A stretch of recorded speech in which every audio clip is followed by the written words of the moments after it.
Yeah, welcome in, Roxanne.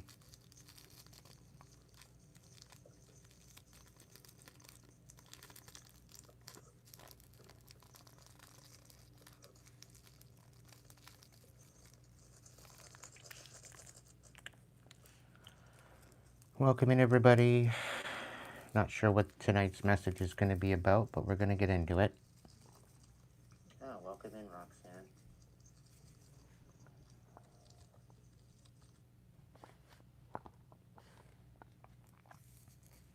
Hope you all had a good Thursday.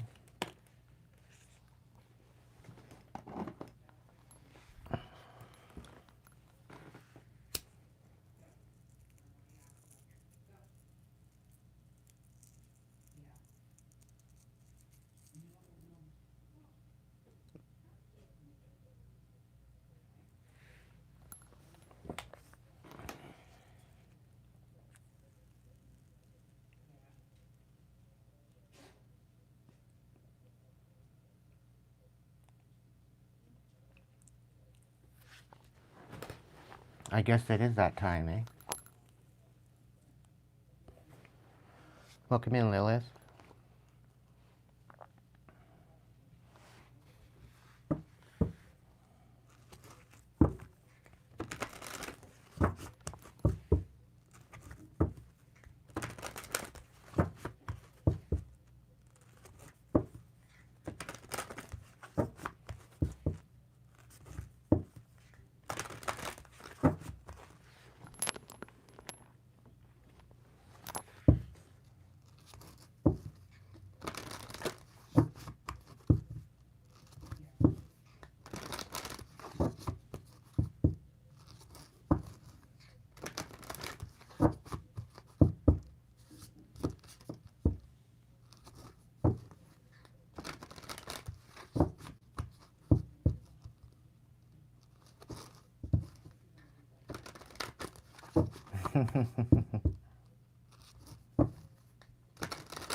All right.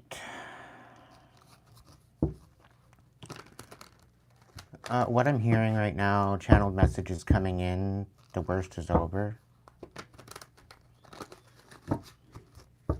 That's kind of what I'm picking up on.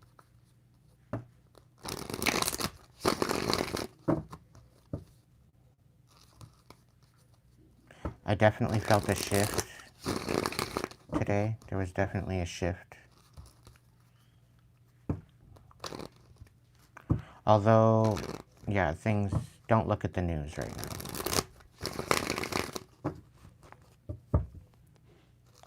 Spirit's saying focus on yourself.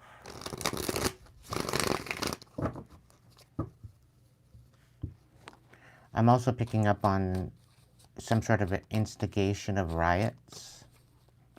So the less you pay attention to, the better at this point. It's like giving a very big sense of like a collective reactive abuse. And this is like more or less worldwide. So really kind of focus on yourself, focus on your healing, focus on empowering yourself, focus on your shadow work. Continue doing that. Doing your best to keep your peace.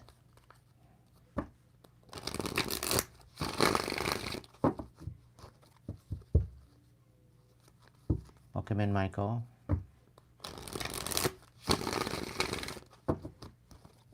Yeah, I don't watch TV at all. I'm just giving the cards a quick shuffle while I'm getting everybody to jump in here.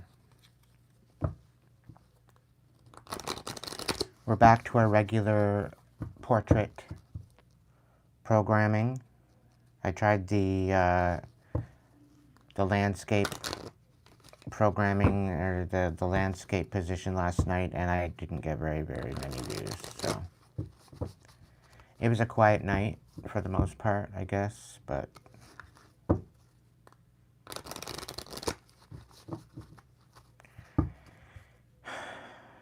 the whole purpose is the reason why I say focus on your healing and empowerment is because this gets you up and out of this projection of that reactive abuse. It allows you to ultimately call your power back and to stand in your sovereignty, okay? And when you are more able to do that, you are more able to make valued decisions going forward from that. Because it's like they want you to make decisions out of haste, okay? And these are the so-called powers that be, trying to gain control, trying to create chaos. They want dysregulation because you're more able to be manipulated that way when you're in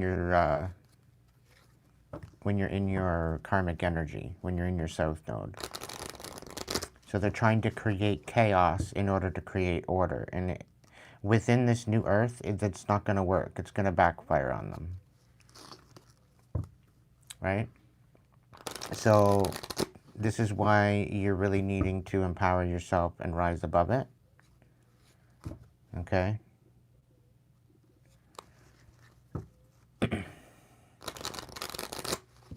There's definitely something dark and sinister at play here, energetically. And as long as you are moving into your north node, they can't affect you the same way as you would be in your south node. Okay, that yes, you may still be affected, but you are more aware, you are more tuned in to understand and reflect and to know what it is, where it's coming from, why it's there, and so on. Okay? And anybody that's not healed, anybody in their karmic energy, it will be known and it will be verified to you that they will be used against their will. And this is another reason why you need to really focus on your healing, because these energies use you against your will when you're in your south node. Okay? And they pretty well puppeteer you into doing stupid shit that you're going to regret later. And then it leaves you in shame. It leaves you in a regret. It leaves you in a discombobulated, confused, kind of foggy energy. And this is why. That it's very, very predominantly important, very paramount for you to focus on your healing, remember your sovereignty, step into what you are called to do, what you're called to move forward towards. Okay? Because they will ultimately use the unhealed individuals around you, okay, to thwart you, to wreak havoc and chaos, okay? And I'll tell you right now, there's quite a few people that you'll see if you watch the media, if you watch the news, if you watch different parts of the, like there's certain people in Hollywood, they're very much becoming really, really, really, really thin, okay? They're losing an extravagant amount of weight to what they had before. They're almost looking skeleton, okay? So it's kind of a dead giveaway as to what they were involving themselves with behind the scenes. And this is ultimately showing their true essence because of that. Okay, so this is why I don't really watch TV anymore, because I don't want to be having any type of programming regarding that stuff or any type of conditioning. When you're more aware of things, you can decipher and you can kind of break it down. But when you're not aware of what's actually going on, it's rather debilitating, let's just say the least. Okay. Welcome in, Renee. Well, welcome in, everybody. Thank you so much for joining me this evening. I hope we're going to have some beautiful messages this evening. The energy is changing, so I'm really hoping that that's the case in the matter. Spirit's saying something about there is going to be a message of hope this evening. There's going to be a message of courage. So whatever this means to you, I hope it resonates. If it doesn't, you can get a personal reading. All the links are in the description box. So refer to the description box for further information. If you would like a personal reading, this is a closed table tonight. So if you would like a personal reading or a little message, you can join me for Open Table Fridays until the end of December. And if the Open Table Fridays become a hit, then I will be opening up to maybe 2 days a week. And if it's still a hit, I'm in demand, I may open it up to 3 days a week. So we're just gonna take baby steps, see how it goes. But I am available from 5 to 9 p.m. Eastern Standard Time over at Hipsy. The link is in the description box and in the link section here on YouTube. You can get your own personal session with me at $1 a minute. If it is your first session, there is a 75% off, I think, on your first 15 minutes, something along that line. So join me over at Hipsy if you'd like to get a personal session. I do have recorded readings available too as well. So if you don't necessarily want to get a personal session but still want to get a reading, there's many different options to choose from at many different price points. Okay, to get yourself a reading from me, yours truly, Aiden Wolfshadow. So I'm very much in gratitude for the ongoing support. Thank you so much for the ongoing support and donations and prosperity you send my way. It's greatly appreciated.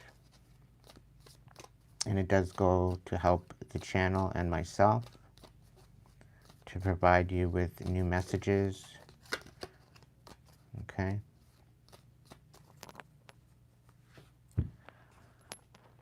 So I'm just giving all the cards a quick shuffle just to kind of get into the swing and let everybody jump in. Just tapping into some sort of messages here. In the channeled messages anyway. We're going to start off with the prayer and the cleansing as well. Thank you so much, Roxanne. Greatly appreciated, my dear. May you get 100-fold blessings.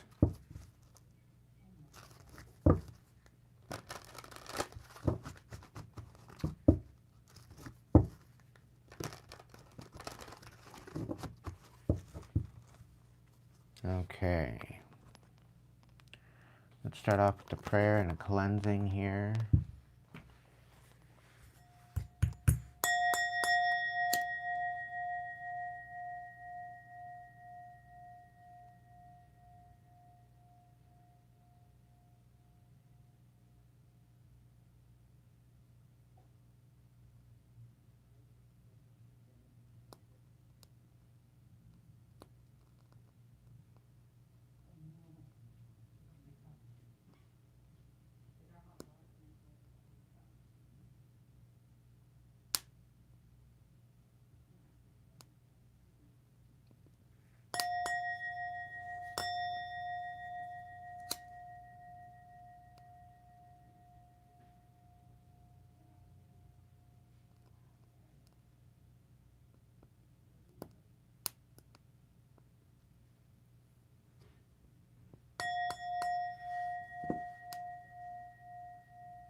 Great Spirit, guides, guards, protectors, angels, ancestors, divine light, divine breath of creation, you who exist in the realm of pure vibration and subtle energy, may your sacred frequency be awakened within us.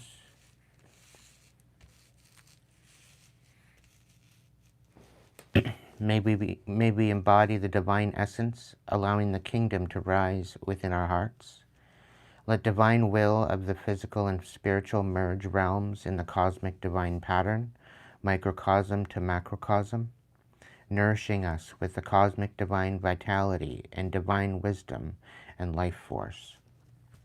Divine energy of cosmic consciousness, please restore us of any misalignment and confusion that may have been created against us.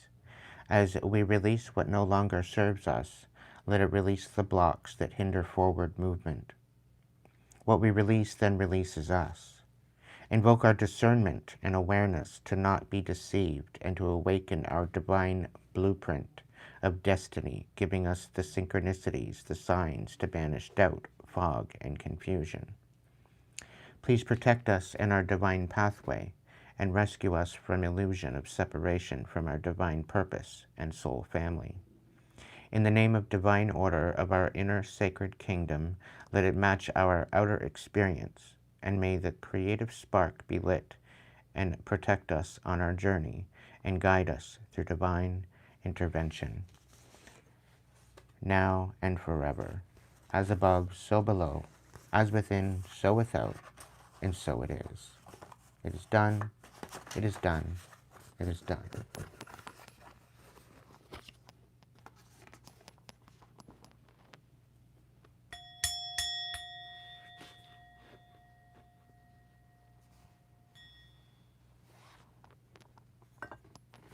All right, we're going to start off with an angel card this evening. Okay, so the violet flame got, when I went to pick up the cards, the violet flame stayed. So I'm going to take that as a significance. I'm still going to shuffle the cards. Violet flame, surrender and release the past. You have faced darkness head on, and now you are moving into a state of love. All the previous traumas, dramas, and limitations are being cleared from your energy. Stay focused on knowing that you shouldn't be who you are. You wouldn't be who you are today if you hadn't surrounded, if you haven't, hello. Somebody's trying to keep you from recognizing how far you've come, collective. Okay? Let me start that again. You have faced darkness head on, and now you are moving into a state of love. All the previous traumas, dramas, and limitations are being cleared from your energy. Stay focused on knowing that you wouldn't be who you are today if you hadn't surmounted the challenges you have experienced. In order to heal fully, let your love reach where it has never reached before. Activation: I am purified by the violet flame.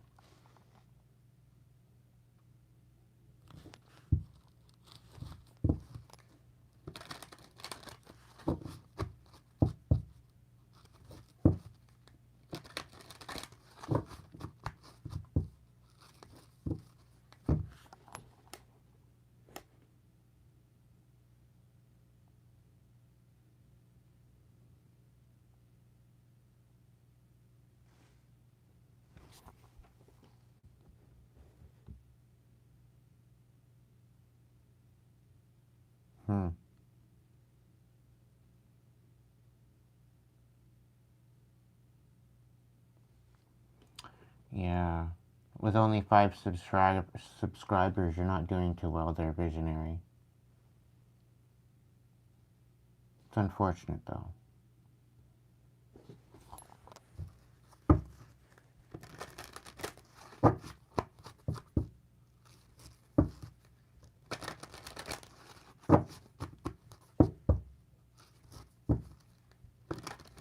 Welcome in, Dustin. Welcome in, Maureen.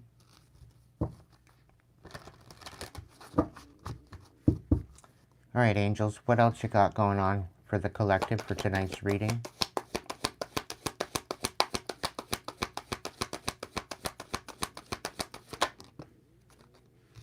Archangel Raziel.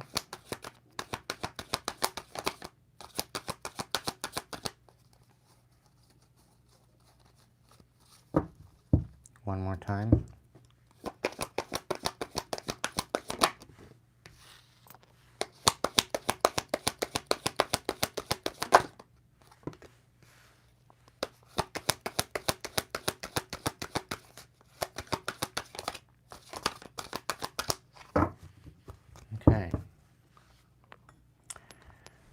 So, Archangel Raziel, go beneath the surface. You have learned so much about yourself and the world and are now recognizing all the great lessons of your experience and the challenges.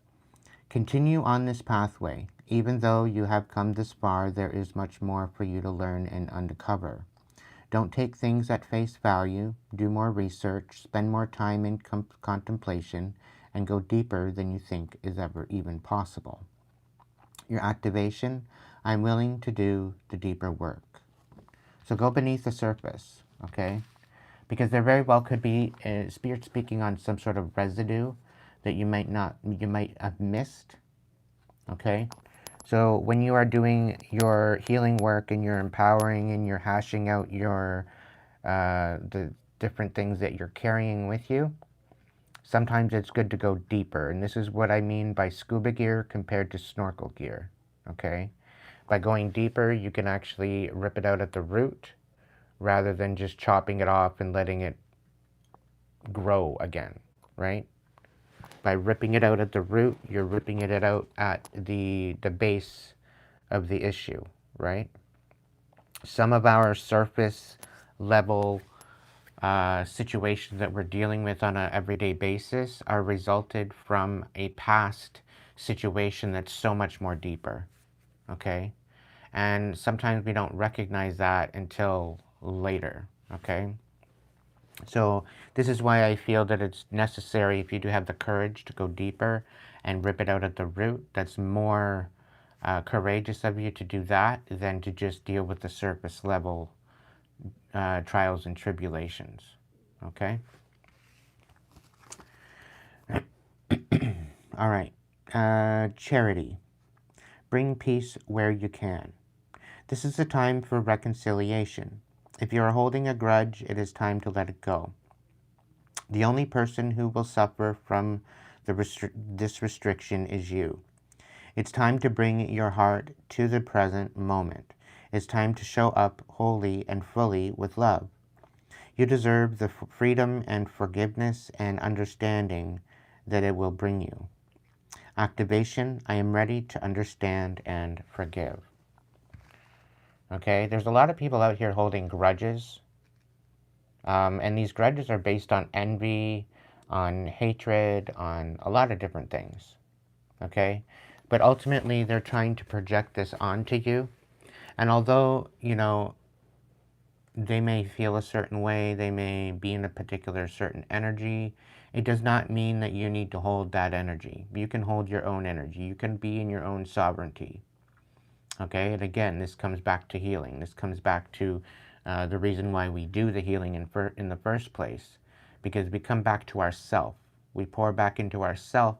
We recognize our sovereignty. We recognize what we represent, what we want to move forward with, and then we act accordingly. Okay? By allowing the South Node's karmic energy to overtake us, we then become puppets to the master of manipulation. Okay? Whoever that might be for you. So, this is why it's so predominantly important to make sure you're doing your healing. Okay? And as you, it's not necessarily as you let it go, per se, but as you gain a better and more deeper and broader open understanding of what this grudge is all about on a deeper level, you know that it's ultimately not even personal to you. It's something that they're dealing with on their own personal level, right?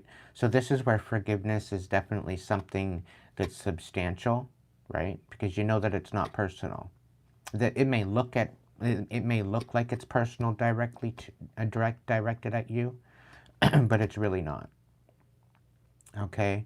It's just surface level things. And this is why you need to go deeper beneath the surface. Okay? Because then you recognize that they're carrying something with them, and whatever they're carrying is burdening them.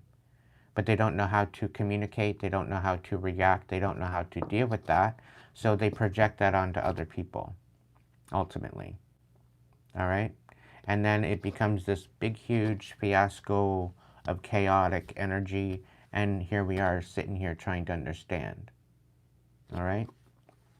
So, Archangel Gabriel, heal the child within. There are parts of yourself that you had to abandon in your early years in order to survive. But now it's essential to reclaim all those parts in order to thrive. The child within you requires some tender, loving care at this time. So let them come to the surface and express all the needs to be shared. Hold them with compassion and give them radical healing, understanding, and love. Activation, I let healing and light reach all parts of myself.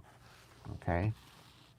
So a lot of these people that are holding grudges, that are bitter, they have a very broken childhood. And I'm not throwing no shade, okay? I've had a broken childhood too myself, okay? So I can totally speak from my own personal experience that as I overcome that, as I stepped into something more substantially empowering, things changed. My whole outlook changed, my perspective changed, my energetic frequency changed, okay?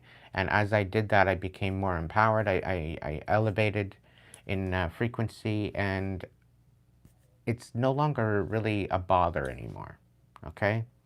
And a lot of these old triggers that I used to hold on to, a lot of these old different situations that I used to carry, they've dissolved. They've released themselves, ultimately, okay? So once you can recognize that, you can open your heart up to more compassion, okay? And I feel that within the last couple of days, I'm speaking on my own experience. This is what's happening through this ascension, okay? I'm opening up to understand that, you know what? Everybody's got their own story, okay? Amanda Marshall, everybody's got their own story that'll break your heart kind of situation, okay? So it's definitely substantial in really seeing the perspective and to be able to move forward, okay? But it will eventually release itself as you gain the courage to go deeper within the surface. Allow that violet flame to burn up any resentment or any darkness. And yeah, I do feel that it's going to help you. Now, the violet flame is also a meditation that you can do. It's very similar to the chakra meditation that I spoke of on my channel here. And a lot of the people out there doing the chakra meditation that's new to the channel, most people just focus with the upper seven, but there's so many more down below within the lower part of your waist and your legs and your feet and your toes, okay? There is a chakra diagram on my post page you can check out and take a look. And this also results within where you might have pain. It may be, and this could very well be a phantom pain that you don't know exactly about. This could be a psychic attack on those particular energy centers, or this could be where you still need to focus on and meditate on in order to release, okay? And it's simply showing it compassion, showing it understanding, show it love, and it will eventually release on its own, okay? So just take that into consideration moving forward. Okay, so am I leaving these out, Spirit, for now? Okay. 3 off the top, 3 off the bottom, 3 out of the middle. Alrighty.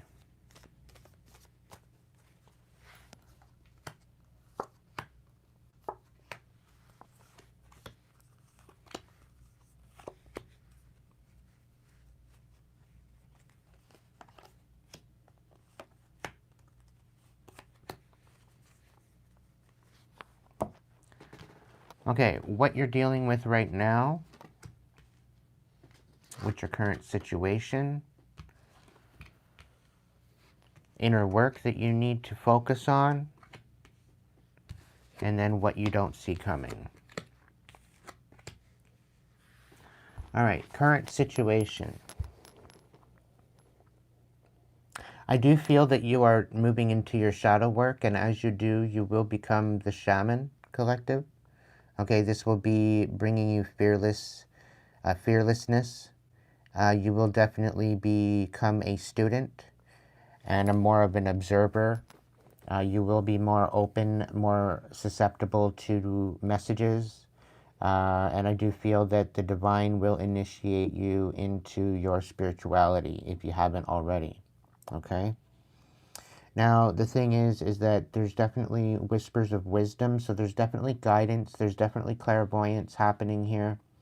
You very well could be questioning these signs and synchronicities at this time, but understand that you need to be focused, clear, bright, remaining a student. So remain open to possibilities, remain open to receiving these messages, and be open to what the messages are being said to you. Okay? Welcome in, Stacy. Okay, the inner work. There's definitely focused, energetic, respectful, and seasoned.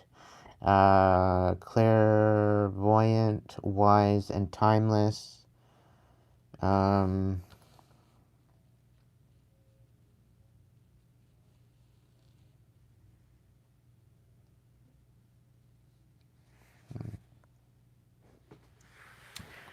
okay, so the inner work is,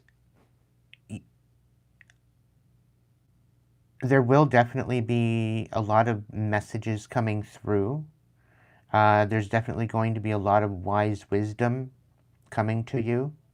It is paramount to be focused, really focusing on your energy, focusing on respecting your temple, focusing on respecting who you are and what you've been through.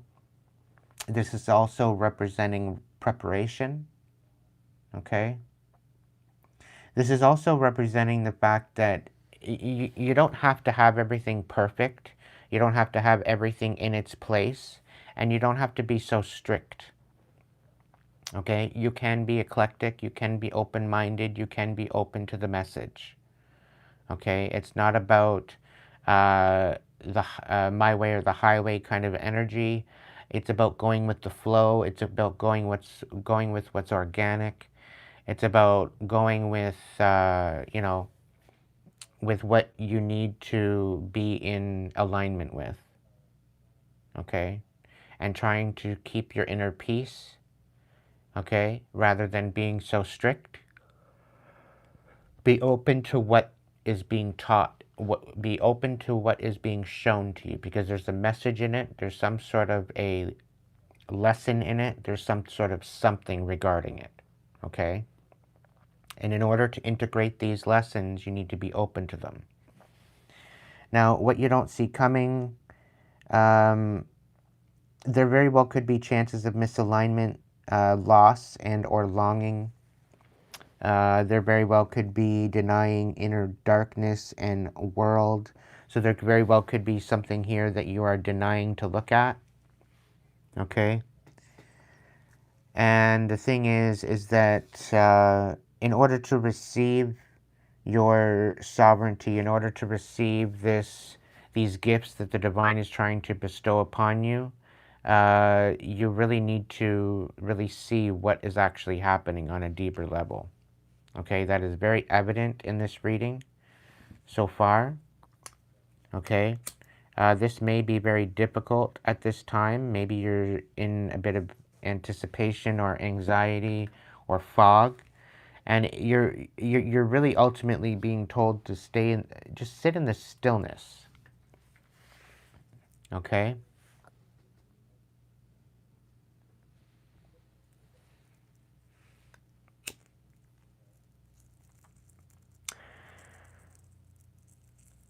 So understand that there are different people out there that are going to try to project onto you. Understand again that it is not personal. They are suffering. They are going through just as much as you are. They are experiencing their life just as much as you are. Okay, they are doing it within their own perception. They are doing it within their own mind. Okay? But please, some of this is actually trying to show you how far you've come, how far you've elevated, what you've overcome, what you've surpassed. So when you have these types of people coming into your reality, trying to, you know, with the reactive abuse, okay, and you're finally at this position where you're either going to snap or you're going to be unbothered, depending on what part of the scale you are, recognize it for what it is, okay? Take a quick step back, recognize it for what it is, take a breath,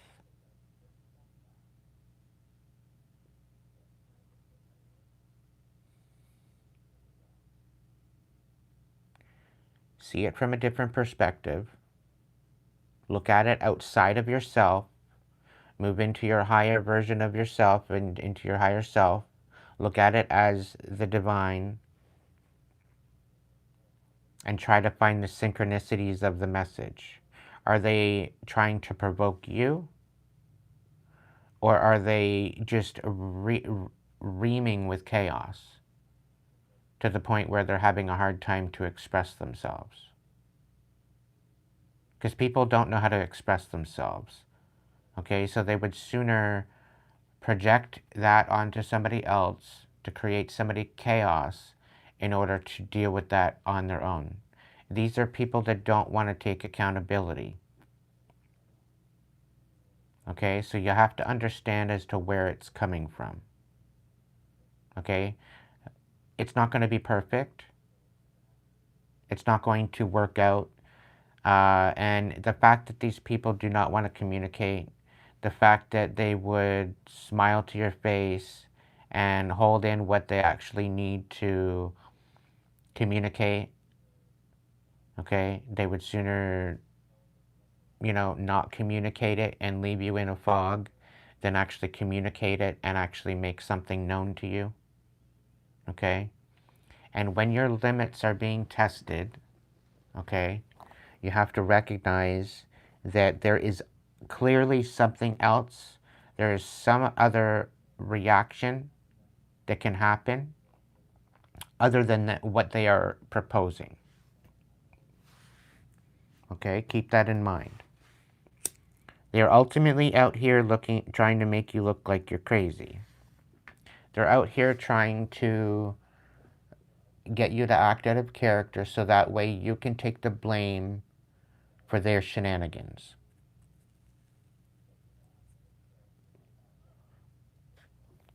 Okay? And you have the chance at that point to flip the script and not engage in that. And this is by taking your power back, by not engaging, by choosing otherwise, by choosing not to snap out. Okay? Because ultimately, we come into the world naked, we're going to pretty well leave naked. Okay? We might have some clothes on in the casket, but our soul is naked. Right? And any materialistic things that are out and around that they are utilizing to get you to react, it's really nothing in the grand scheme of things.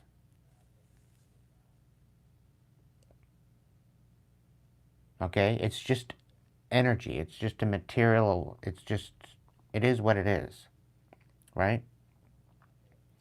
But in the grander significance, it doesn't mean anything. It has no value, no matter what it is.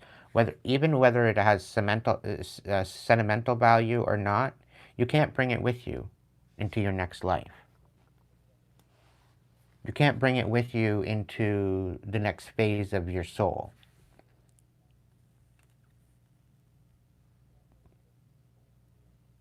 So are we really losing something, or are we, in essence, are we being freed?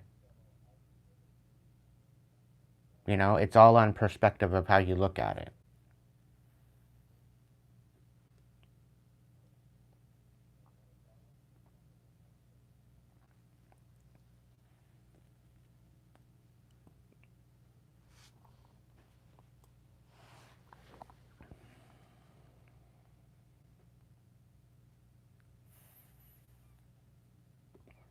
Some of you definitely need to be in the stillness.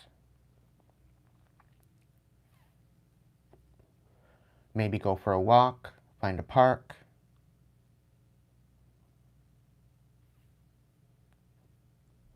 There very well could be something significant regarding that. Just to be in your own energy. Also, a spiritual bath may be necessary, or even a shower, and visualize the water washing you clean.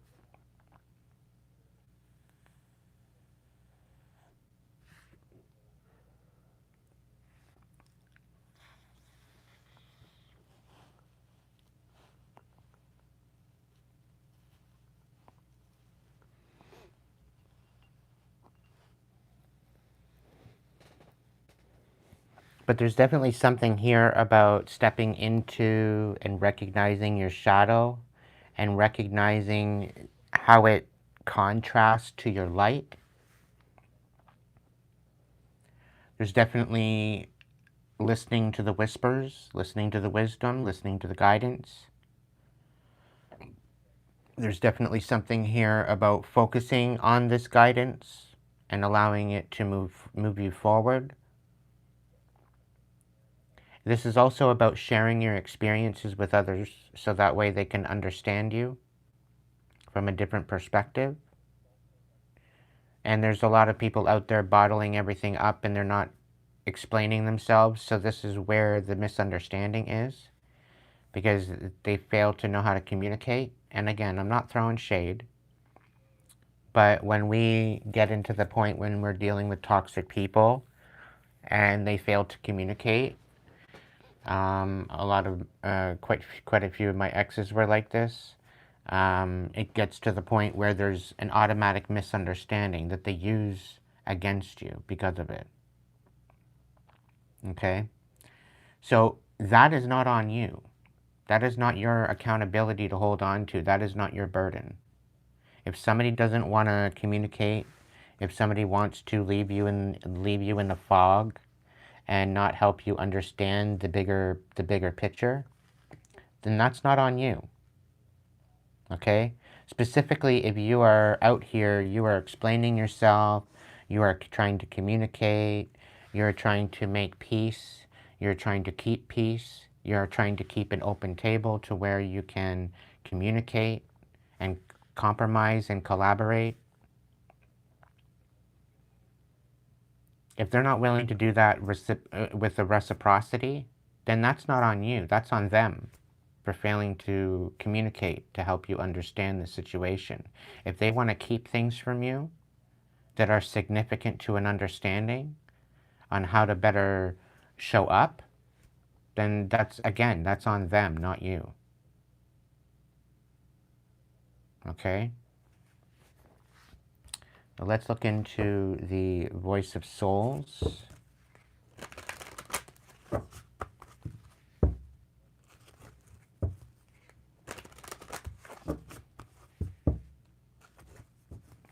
Somebody's not willing to look at their shadow. They're being very much a coward by not looking at their shadow. And again, that's not your burden to carry, collective. Okay? They're ultimately trying to dim you out of your light, out of your ascension, out of your own understanding. They're trying to confuse you with chaos. Okay? Which is ultimately going to blow up in their face. I've had this happen to me many times in my past, and they only have themselves to blame about it. I look at my shadow every single day. It's the first thing I do when I wake up in the morning. Is there anything that I need to clear out for the day? Is there anything that I need to release? Is there anything that I need to empower myself above? Is there any self-hate talk? Is there any feelings that are come over me that are not mine to hold? And I ultimately release them, right? So that way I have peace during my day. Okay, and if anything shows up throughout the day, I take it at face value,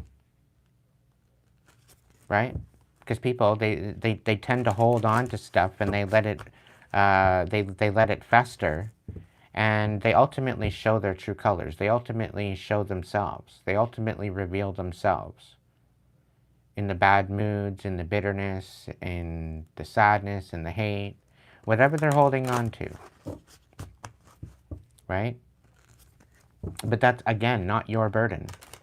I'm really picking up on the Ten of Wands, right? And they're trying to project this. It becomes so much pressure for them that they're trying to project their burdens onto you for you to carry those burdens. And this is why a lot of us are burnt out, because we tend to carry the burdens of other people when it's not ours to carry. It's not our responsibility. But because they're failing to recognize their burdens for what they are and not dealing with them and not having the courage to look at it and show them compassion, if they're not willing to show their shadow compassion, they're not willing to show you any compassion. And if they are trying to show you compassion, it's fake. It's fake compassion. Because they have yet to show themselves compassion, because they're remunerating on the hate. They're remunerating on the pain.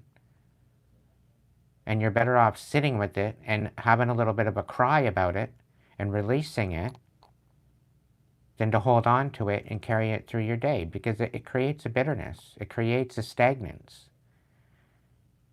So to be able to release that is paramount. This is how you step into your sovereignty, how you recognize your own energy opposed to someone else's. Okay?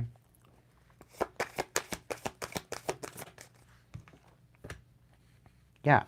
There's certain people out here that you just cannot help, collective. And you have to come to the realization of that. Some people out here just don't want your help. And that's quite all right. Okay? That's not on you. If they don't want your help, yet they want you to carry their burdens, that's not you. That's not on you. You don't have to carry their burdens. Because they're not wanting to carry them for themselves. They're not even wanting to alchemize it. So see it where it is.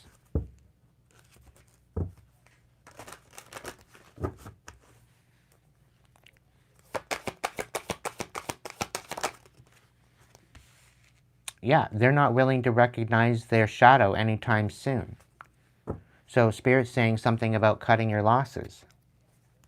Keeping the peace and cutting your losses. Finding out a plan to move away from it. Because it's not yours to carry.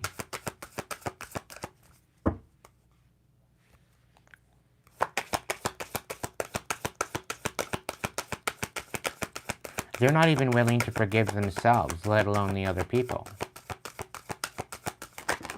But the thing is that to be able to love yourself is paramount. Because loving yourself is knowing your self-worth. Okay? And by loving yourself, you step into this energy of equilibrium. And the thing is that these people that don't want your help, they are sitting in fear of not being loved, of not being accepted, of being abandoned. And it's because they choose not to hear the help. They choose not to see the help. They choose not to recognize the help when it's standing right in front of them. And that's, again, not your burden. You want to care, yes, you want to care, you want to open up yourself, you want to take their burdens on because it's heavy for them to carry.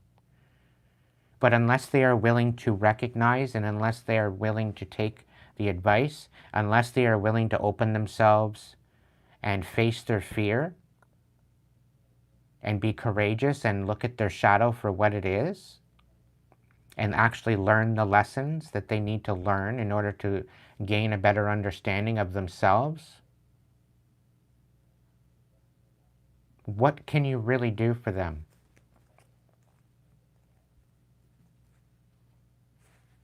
Really. What can you really do if they're not willing to do for themselves?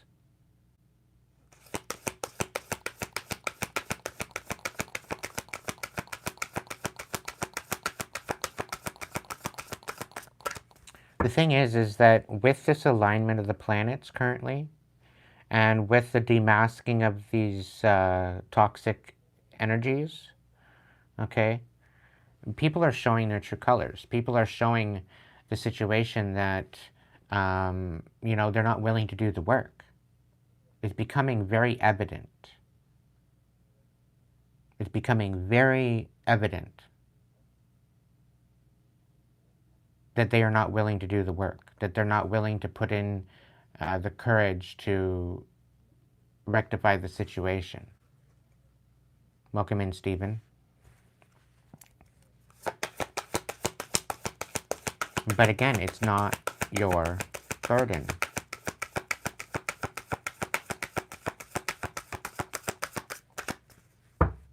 You know how many people I've stayed with to where I offered services free of charge? And they would sooner sit there and project onto me and make me out to be the problem than actually see it for what it is. You know how many times that's happened to me? It's redundant. They would sooner look at me as the problem than see it and recognize it for what it is. And it's the fact that they are not willing to look at their shadow. They are not willing to do the work. They are not willing to have the courage to look at their shadow and alchemize it.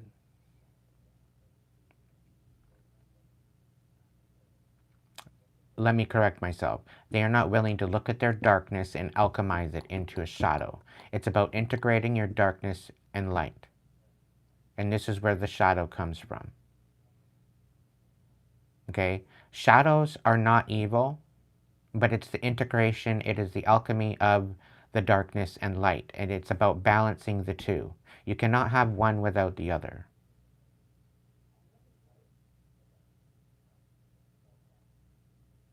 Okay? You cannot have good days without bad days because you need to know the difference. The bad days are meant to be learned from, and the good days are meant to be embraced and appreciated and celebrated. And the good days come when you do the work. The good days come when you alchemize the darkness. So you have to push through the bad days, push through the darkness, recognize the light that resides within you, okay? And then, work through it.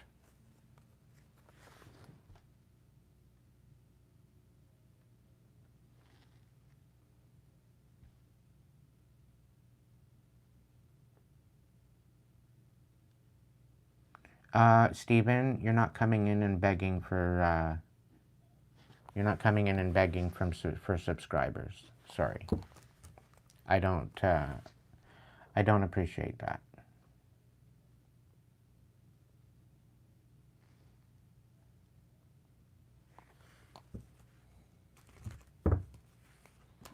I'm not out here begging for subscribers.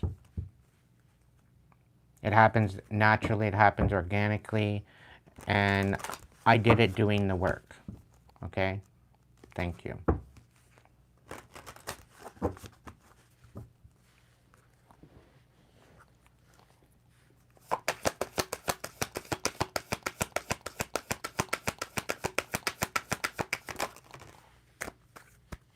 Yeah, if this is about you stepping into your divine energy collective, okay?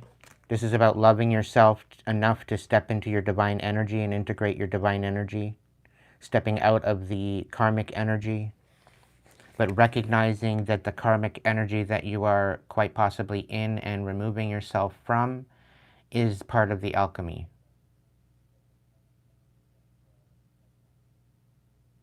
Okay? The thing is that there's certain people that I'm really picking up on like an ask hole. So they ask you for advice, but they don't take it. And then they come back and complain to you that, Their life is shit. Meanwhile, they're not taking your advice to begin with. When you've literally showed them the way, you've showed them what they need to do, and they don't bother doing it. And then they come back and give you a whole bunch of problems because they didn't listen to you in the first time and they're frustrated that they didn't listen to you. You could pretty well outright tell them, yeah, I told you so. I already told you this. But you didn't want to listen. You didn't want to accept, you didn't want to apply the knowledge to your own situation.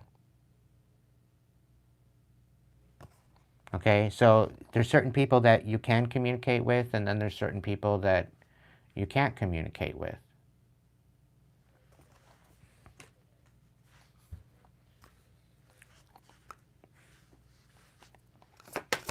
There's certain people here that are losing their shit because you're progressing and they're not.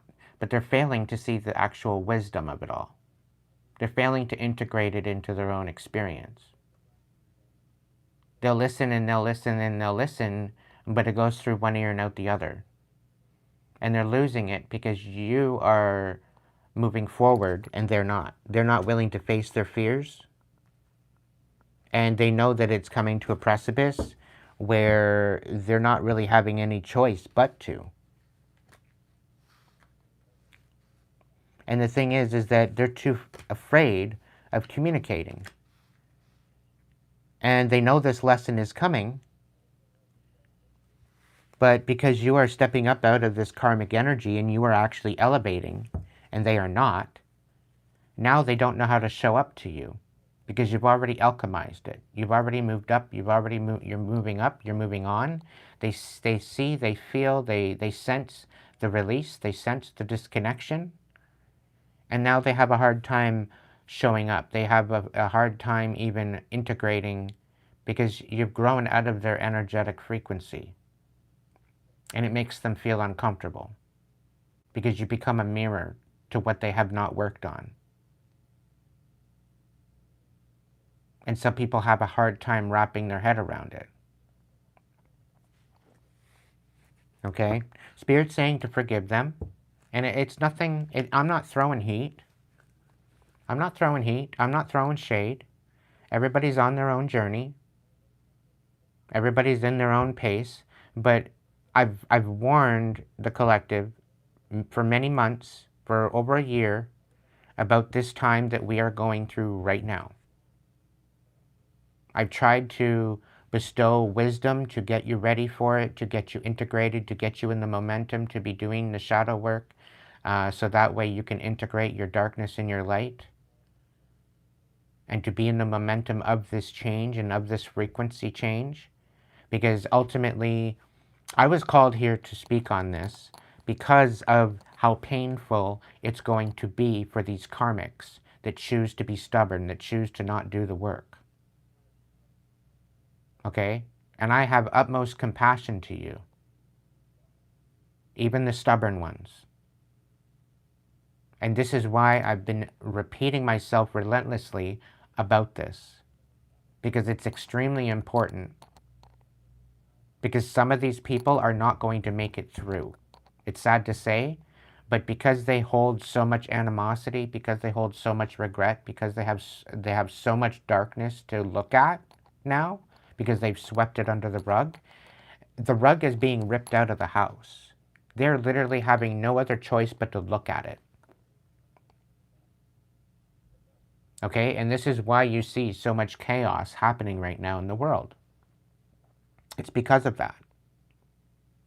Masks are literally being ripped off their face because they're not allowed to go into the new earth with this negative frequency. And in order to integrate it, this is a literal worldwide dark night of the soul that we're all going through this winter. And depending on how much healing you have done and integrated will determine how bad or good it's going to be for you. The ones that have done the work and the ones that have enlightened themselves to the betterment of themselves and the empowerment and the sovereignty of themselves, they're gonna fly through it with flying colors. Not even an issue. It's going to be a little bump on the road. Okay, but these karmics, They're going to be met with boulders. They're going to be met with potholes. They're going to be met with red tape. They're going to be met with wrenches. They're going to be met with a whole bunch of shit that they didn't even see coming, that they did not see actually in their way because they chose not to look at it. And they're ultimately going to have no other choice but to look at it. And I'm only the messenger. Don't hate me for it. Don't hate me for bringing it up. Don't hate me for repeating myself over and over and over again. And the fact that the karmics couldn't take the message. Don't hate me for it. Because I did my work. I did my integration. I did my ascension. I did what I needed to do over this time to be ready for this time. And because I'm ascending and because the karmics are seeing me ascend and step up into this new energy, and they feel neglected, they feel abandoned, they feel like they're being left behind, that's not on me. I've been talking about this for 3 years. There's been some people in the chat here that are just lurking in the chat that have been listening to me for 3 years now, and they haven't bothered to integrate the work. Oh, I'll do it later. Oh, I'll do it later. Oh, I'll do it later. And now that they see me starting to ascend into this new frequency, into this new energy, they're feeling the release. They're feeling the disconnect. And now they're feeling all uncomfortable. They're feeling resentful. They're losing their shit. And I've even had people come to me and say, well, why didn't you tell me this? I says, you know what? I did. I tried to warn you, but you didn't listen. You didn't integrate it.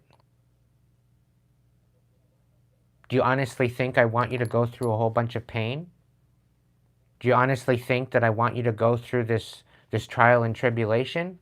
Why do you think I've been talking about it the last 3 years? I've been trying to give you a heads up for the last 3 years. Trying to help you to integrate it. I've been here with utmost compassion.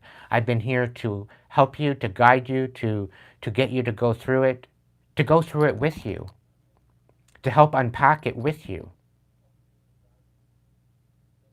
And I sit here from over a month there. I sat there from 12 to 5 p.m. and nobody showed up.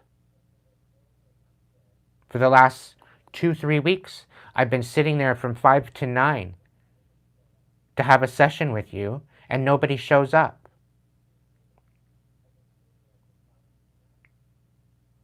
People are staying out of my DMs. They're not even messaging me. I'm not getting any communication from hardly anybody. It's like a ghost town.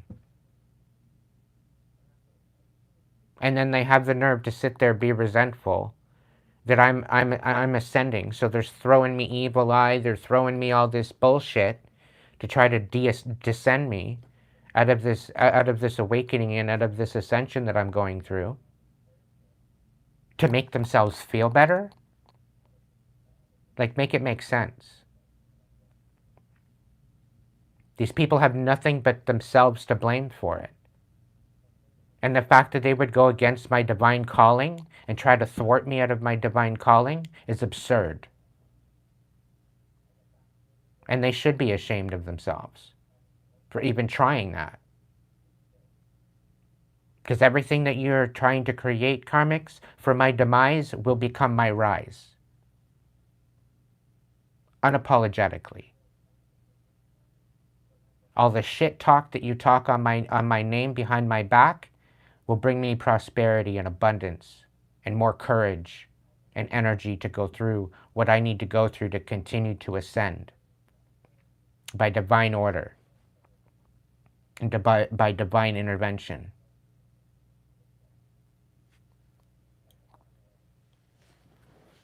You will not thwart me. And everything that you do to come up against me and my pathway will blow up in your face. Tenfold.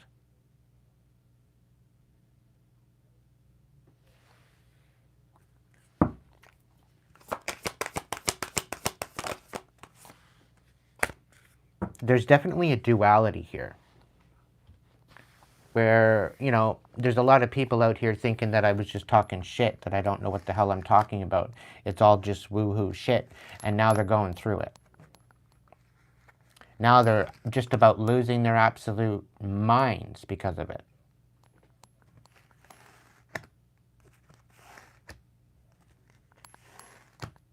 It's not so woo-hoo now that it's happening, and now that they're recognizing it.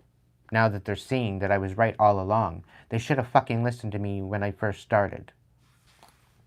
But they didn't. And that's not on me, collective. That's on them.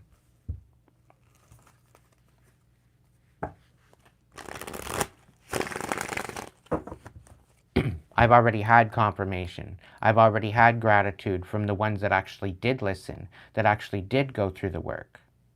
And a lot of you are still here. A lot of you have been here from the beginning. And I'm proud of you for doing the work for yourself. I'm proud of you for integrating what you need to do and empowering yourself and finding the courage within yourself to rise above it. I have nothing but gratitude and deep soul love for you.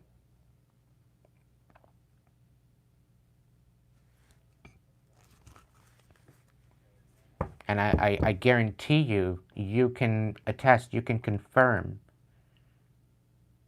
that it's not as bad as it would have been had you not did the work. And I know you can confirm that. I can confirm it for myself. I'm happy that I was able to go through that shadow work. I was happy to able to go through that integration. The divine gave me that heads up and said, no, you need to clear this out because the new earth is coming and you need to be cleared of all that. And you need to be speaking on this so that way other people can follow suit. Everybody has their own journey of whatever you're dealing with. There's no book. You have to go within. It's an inside job within yourself. And unless you find the courage within yourself to do that work, you will be brought to your knees, begging the divine for strength. I guarantee you.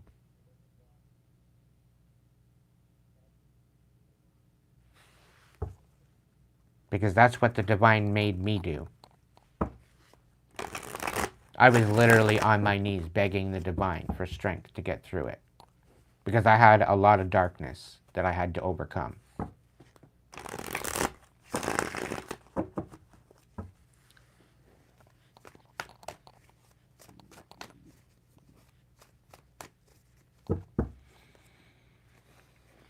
Spirit, what's the situation? Yeah, the Chariot. Discipline, determination. Recognizing the journey for what it is into your ascension.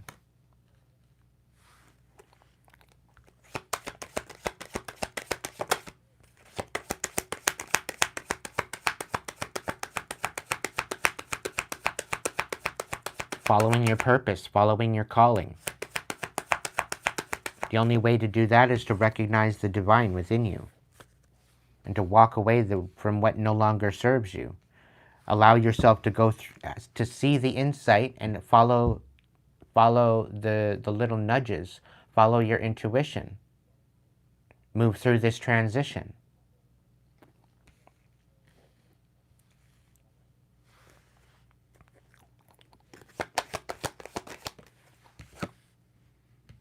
And nurture yourself.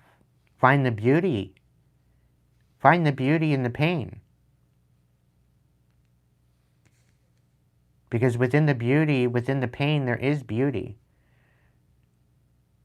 There's the recognition. And within that beauty, there is definitely abundance. And you know what? For some, it is heartbreaking. And for some, it looks like everything is going to fall apart. And sometimes, yeah, what you have to integrate is not a celebration. And you find yourself very unfulfilled.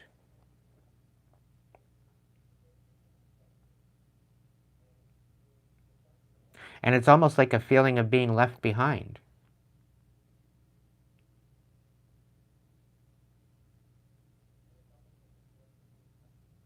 And it's heartbreaking. It's very sad. But within this sadness, there's a bittersweetness. Because you cannot know happiness without sadness. You cannot know joy without rage.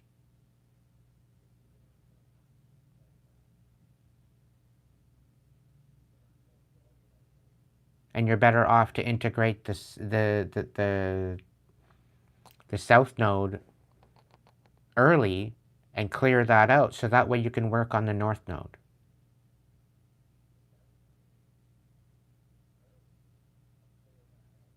To clear out the sadness, the hate, the fear, the jealousy, the greed, the neediness, the codependency. To integrate that and to recognize why it's there, where it come from, is paramount to your healing. But once you look at the darkness and you recognize it for what it is, you recognize the light that you have within you. And this is paramount to you finding your calling and finding your purpose and where you are meant to go and what is being directed and so ultimately told to you. And this again goes up to the archetypes. Things don't have to be perfect. It's not going to be sun and roses when you go through this. It is meant to bring you through absolutely every emotion. When you do the chakra meditation, it brings you through absolutely every construct, every characteristic of your being. There will be sadness, there will be fear, there will be lust, there will be hate, there will be jealousy, there will be love, there will be communication, there will be understanding, there will be insight, there will be intuition, there will be creativity.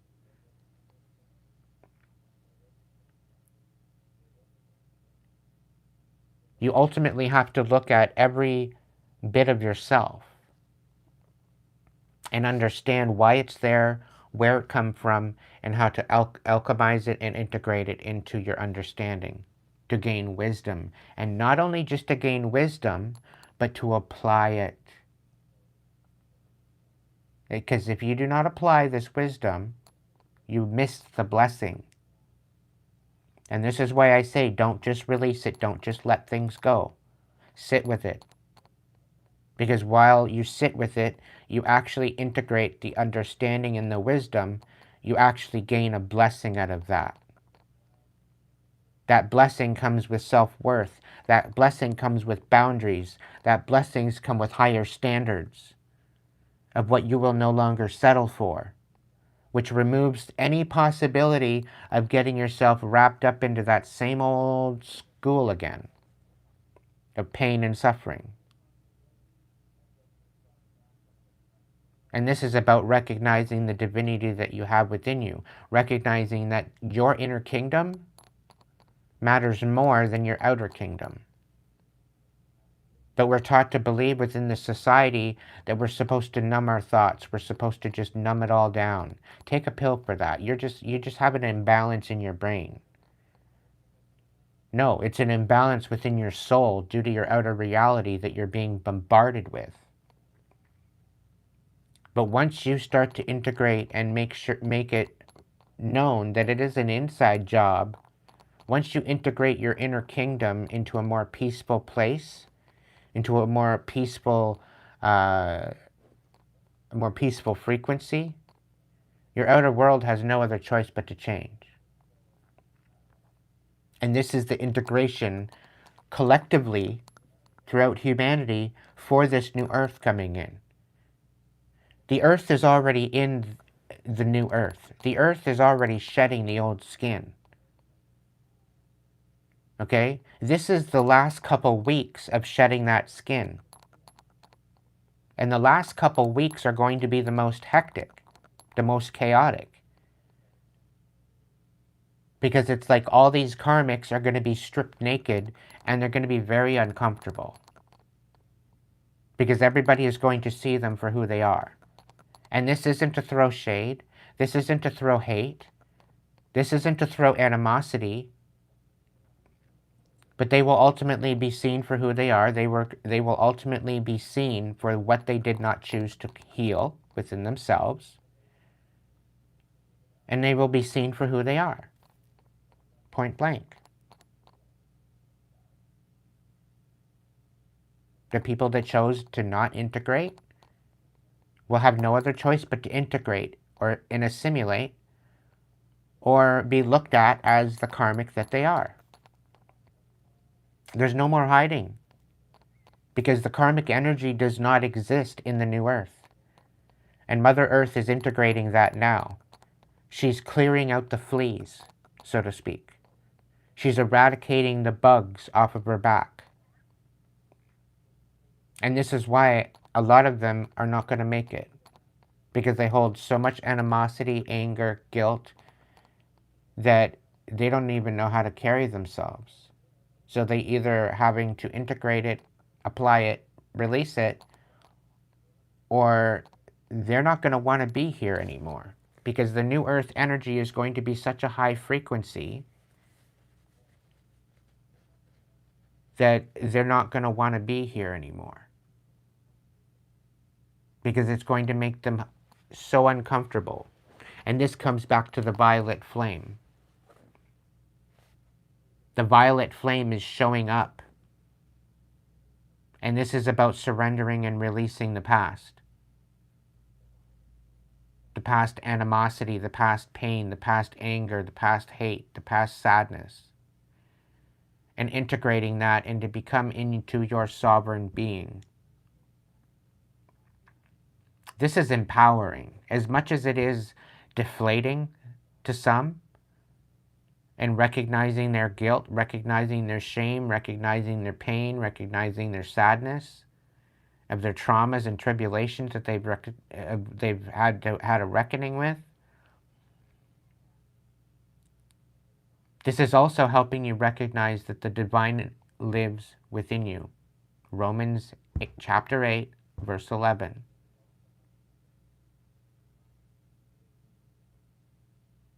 This is the integration of the new earth. Yeah, for some it will be painful, but for some it's going to be absolutely liberating. To the ones that actually listened to me and applied the lesson, you will receive the blessing, and it will be priceless. This is something that you cannot buy in any store. I guarantee you that. For some, it will look like your whole world is falling apart. Okay? And for some, it is going to be extremely heartbreaking. And the reason why that is because you were holding on to settling for less,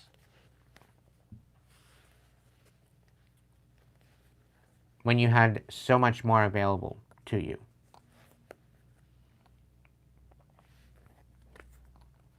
There's going to be a lot of people out here that are going to feel like a failure. Integrate it. You're only a failure if you do not apply the lesson. You're only making a mistake if you do not learn the lesson. And mistakes are meant to be learned from. It's not to feel shame. It's not to feel guilt. It's not to feel animosity. We all have a conscious. We have a consciousness within us.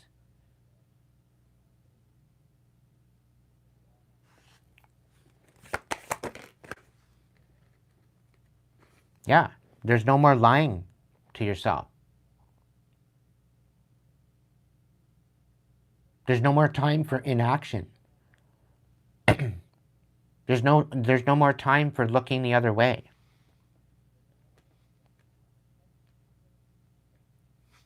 They think, oh, I'll just walk away. I'll just keep walking away. I'll just keep walking away. I'll just keep walking away from it.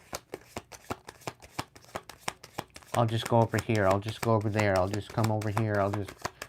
And they don't want to look at it. They don't want to take accountability for what they've done.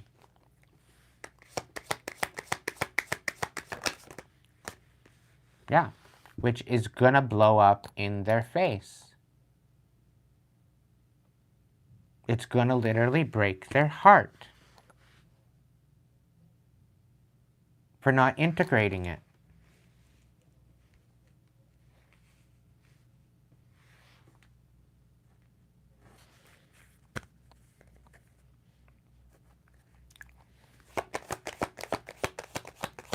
I'm being confirmed right now, collective. Whether the karmics like it or not, I'm being confirmed as we speak.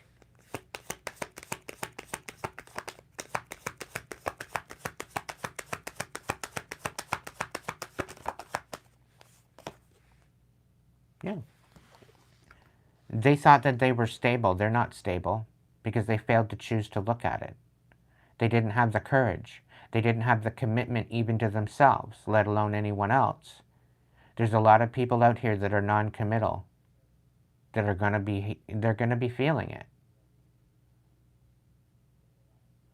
They can't commit to anybody else. They can't even commit to themselves. And this is where the sacredness is lost. This is why we have a hard time holding on to relationships. It all integrates micro macro.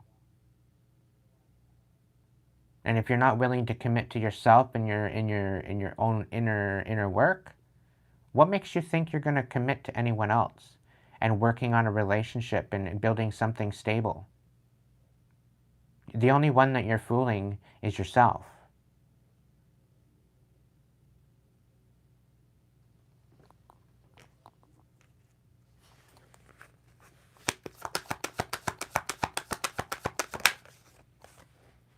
Yeah.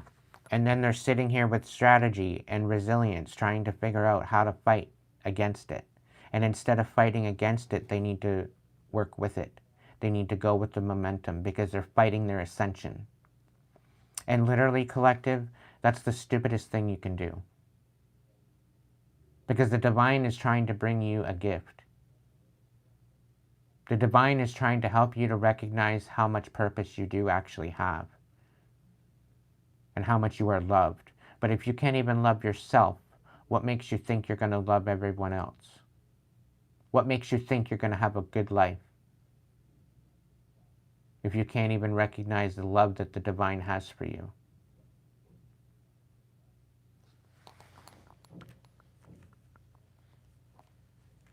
You'll have only your own self to blame. So by trying to find a strategy to overcome it, that's not the way you gotta go. You gotta go through it. You're trying to be resilient through it? No, you just gotta go with the flow.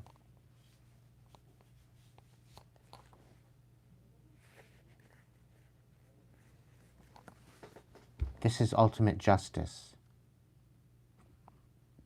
When you look at the truth, you find the clarity. You find the balance. When you be honest with yourself, the clarity follows. And a lot of these karmics are not being honest with themselves. A lot of these karmics have been wearing a mask for way too long, thinking that they were going to just be resilient and, fake it till they make it, and they're just going to be fine with that. Did I fucking stutter?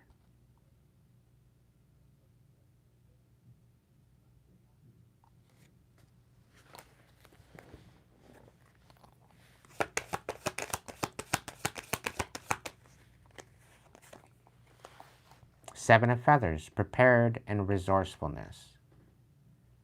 I've been speaking on this for 3 years.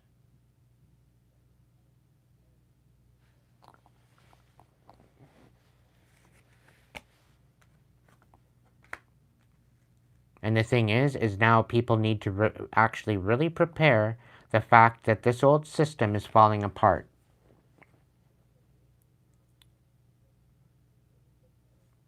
And it's going to take the resourcefulness of this inside job within ourselves in order to overcome it. It is the only way. You can't go around it. You can't go above it. You can't go under it. You can't go around it. You got to go through it. It is literally the only way. And it's literally going to be out here ripping people's worlds apart. And it's going, because these worlds of materialism and all this, it doesn't matter. It really doesn't matter. We've built a world on false pretenses. We've built the world on fake foundations of karmic energy, thinking that we're going to build on something that matters and bring purpose to that.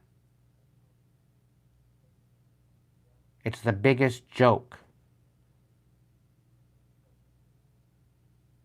And the joke is on us, whoever entertains it. So there's a lot of people out here that need to get prepared that their whole world is about to crumble. And they have to get prepared that their hearts are about to be shattered. Thinking that they don't have to come out here and love people, that they can just mask themselves and play a part and save their heart space from being shattered. They're about to be shattered to pieces for masking and playing in people's faces. By divine vengeance, I'm not even kidding.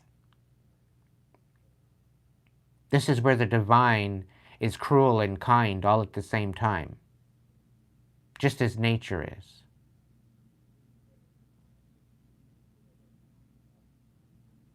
This is not easy work to do. This is my job. I make it seem effortless. It's not easy to speak on this day in and day out, and absolutely have very few people, maybe 20, 30 people actually hear me out and actually listen to what I'm saying and integrate it.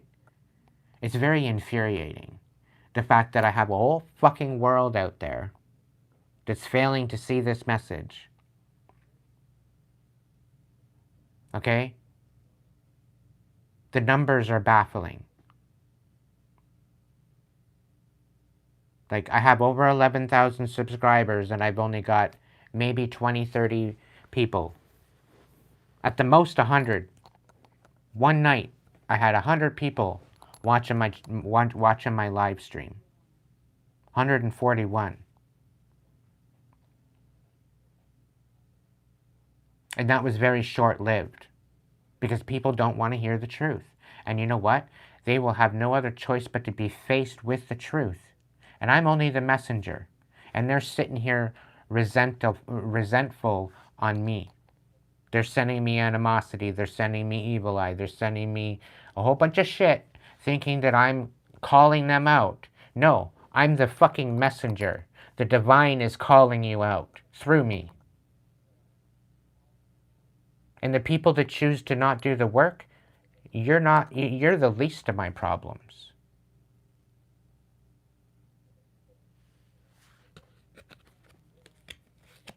And yet they're out here trying to cause me problems on top of that. Do you think I honestly want to be sitting here and talking about all this shit? Not really. I'd rather be doing something else with my time. But I'm called to do this. I'm listening to the divine. I'm listening to the messages.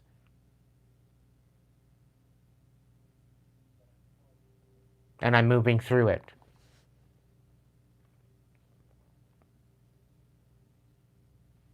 And I'm integrating it day in and day out. There's some days there where, yeah, you know what? I'm in my emotions. And I bawl like a fucking baby. There's some days where I'm just sitting here, tears in my eyes, and I don't even know why. I don't even know where it's coming from. The emotion just flows over me, and I'm in my emotions. But I know enough to let it release. I know enough to let it flow. And I just push through it. I breathe through it. There's no comparison, but it's kind of like labor pains. I couldn't tell you what labor's like. I wouldn't want to know. It's pretty, from what I hear and what I see, it's pretty excruciating. Part of the reason why I don't want to bring any children into the world is because I don't want to put anyone through that pain. And I feel there's enough children in the world that need help, that need care, that need love, that need compassion, and that don't have it. So why would I bring life into the world when I can barely take care of myself?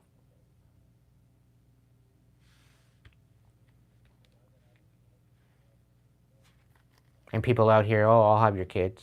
No, you will not. No, you will not.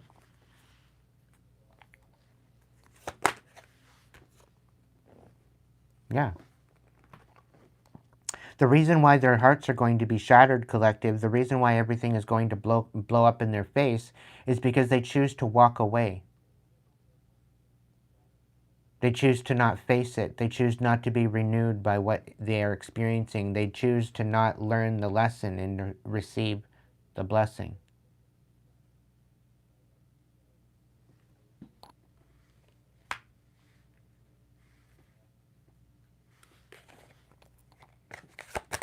And it's no fault of their own. No fault but their own. This requires an inside job. This requires contemplation. This requires integrating the wisdom to understand their situation, integrate it on an inner level, on a deeper level. This requires introspection. This requires a hermit mode. This requires getting away from the distractions and making a choice.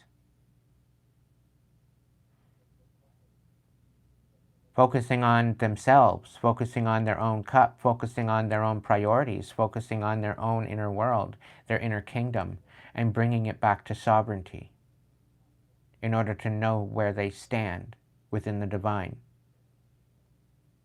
Absolutely every single one of us can integrate this. It's not just me. But you have to be willing to have the courage and make the choice and have the ambition to do that for yourself. If you're not willing to, you're going to be thrusted into it, whether you like it or not. And that's not me saying it. That's a warning from the divine. Because you will not be integrated into the new earth without that work being done. In order to find peace within our world, we need to first find peace within ourselves. And if you do not go within yourself to find that peace within your inner kingdom, what the hell do you expect from the world?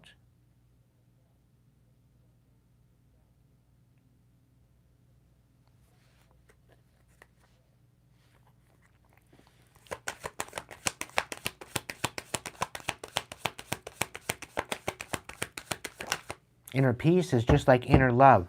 If you do not love yourself, how do you expect to be loved and love the world?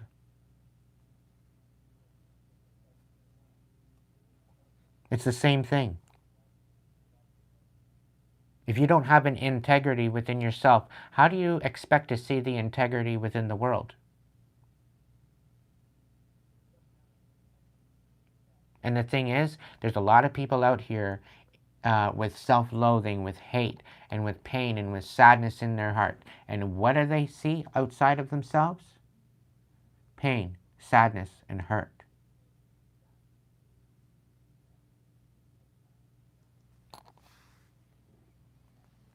This is about reconciling.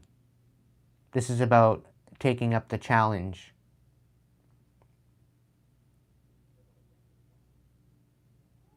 This is about having the audacity to heal thyself, to step into your sovereignty, to step into your divinity. This was always meant to happen. But we live in a society that was lying to us, that was deceiving us, that was taking us away from what we were actually meant to be doing. They were distracting us because they did not want us to go through this empowerment. They did not want us to go through this ascension. We've all been fucking lied to.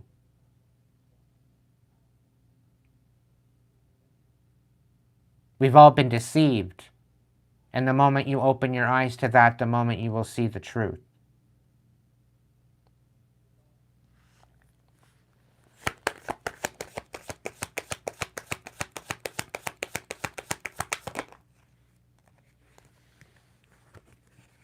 By integrating, by being strategic, by doing the inner work, by alchemizing your inner kingdom, okay?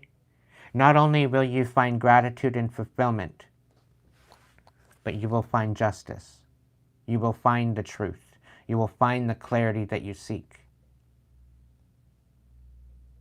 It is all within you. It always has been within you.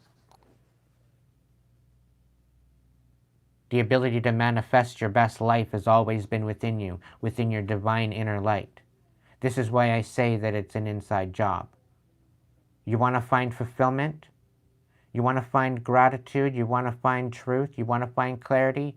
It's an inside job.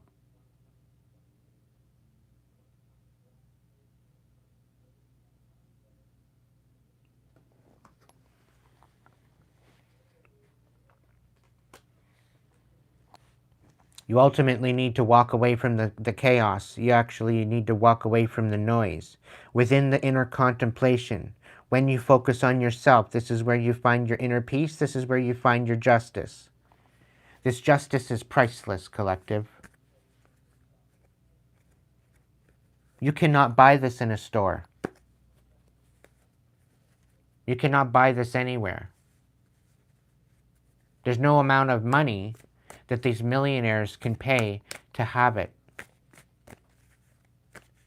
Their money is absolutely worthless to inner peace.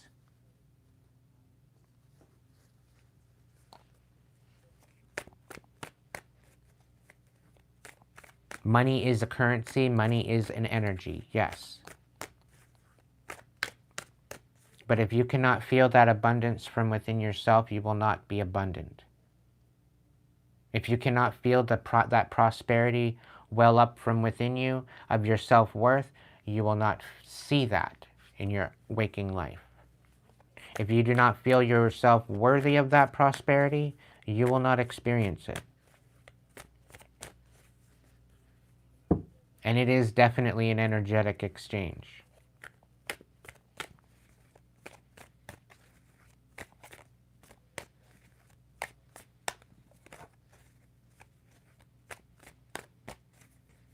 When I had my near-death experience, do you realize that I had over 10 years of wisdom come at me in the matter of seconds? And it's taken me over 4 years, 4.5, 5 years to integrate it?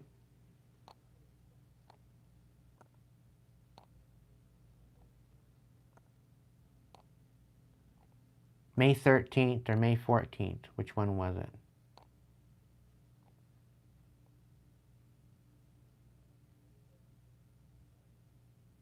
May 14th. May 14th was the day that I almost died in my car.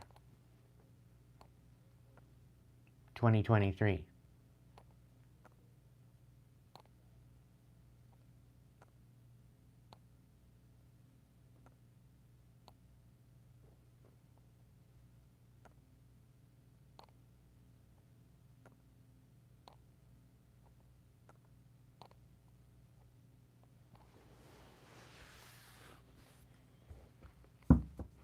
Prior to that experience, I'd already had information come to me. There was definitely little bits of wisdom coming at me.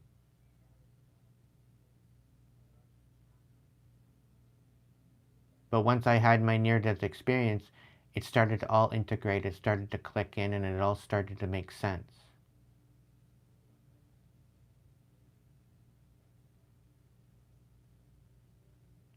And it took me nearly dying in my car to figure that out.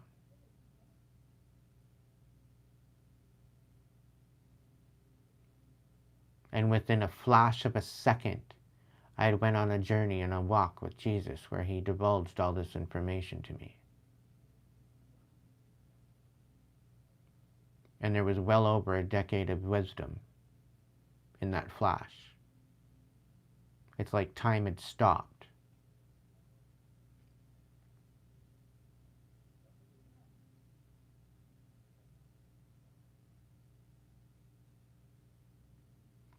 And I'm not telling you to go out and have a near-death experience to deal with this.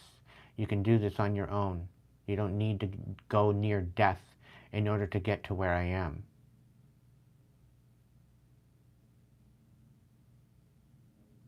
But I'll tell you right now, when you go through this experience, if you're a karmic, you will be meeting death.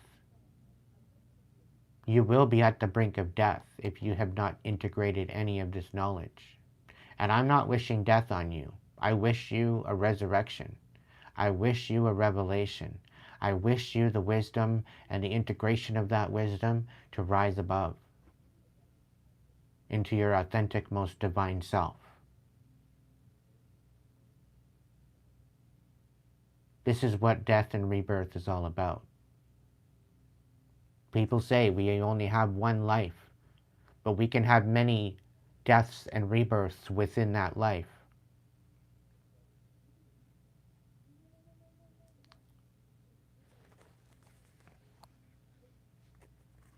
It's up to us to integrate it. It's up to us to make it count. It's up to us to pay attention to what the divine is trying to show us and integrate it into our life. If we fail to listen, the divine will sit your ass down till you do.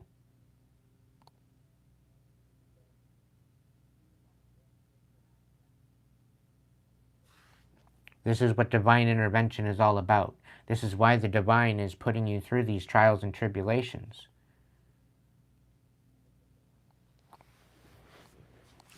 The divine is loving and cruel all at the same time. And yeah, you know what? The divine will teach you a lesson if you need to be taught something. But you need to be open and go with the flow in order to retain and take that in and integrate it. And it will show up in many different forms, usually in a form that you would understand at your point of understanding and recollection. The divine will not ever show you anything that you do not understand and that you cannot integrate. And this is what is so special about it. So this is why you need to be open to the synchronicities and the signs around you, and the little side quests, and the little messages, and the little lessons, and the little experiences, to bring about a better understanding that you can integrate for yourself, to raise your standards and create boundaries.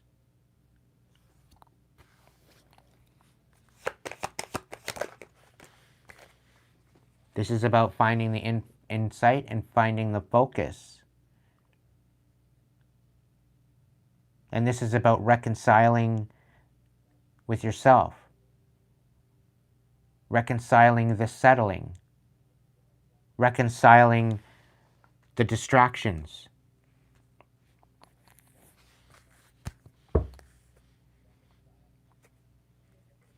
Being repentance of the distractions.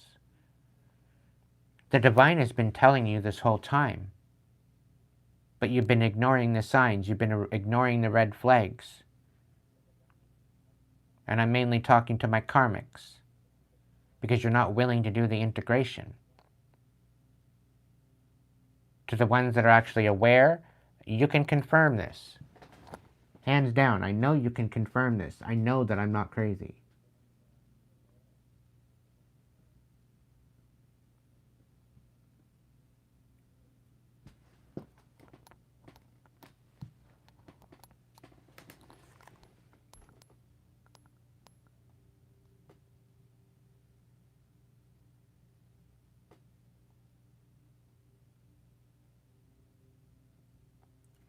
Here I'm wondering why the chat's not going, and it's going.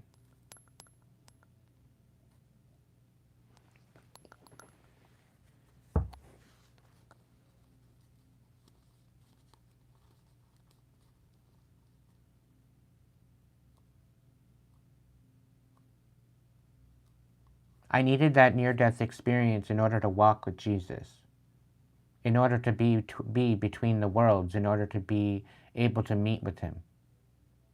and meet with that Christ consciousness in order to be downloaded and integrated into that wisdom. And then within that split moment, I was brought back.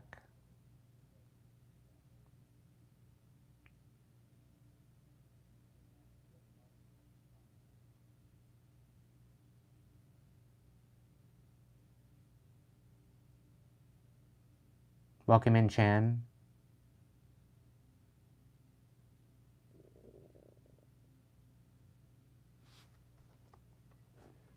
Welcome in, Jay.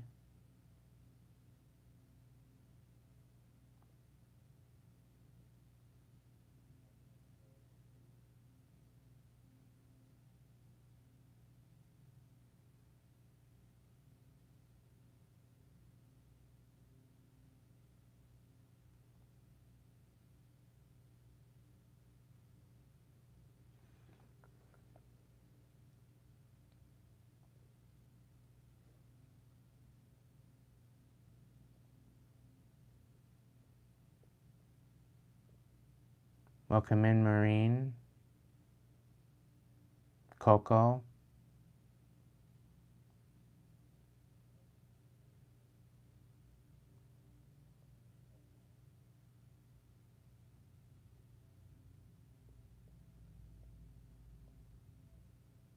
There's definitely been a shift in the energy, my people. There's definitely been a shift in the energy. And I do feel that this is the next stage of the integration. This is the confirmation of that integration.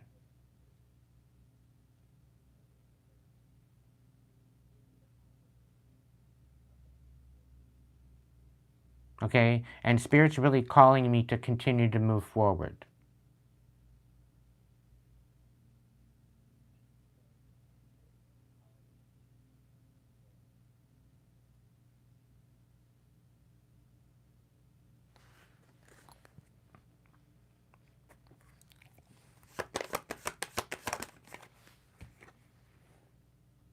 The Eight of Feathers. The whole thing is, collective, is that a lot of these karmics, they don't have the courage. And because they don't have the courage, they do not have the solution. The solution is the courage. The courage is the solution. Because when you integrate the courage, you integrate the solution. It goes hand in hand.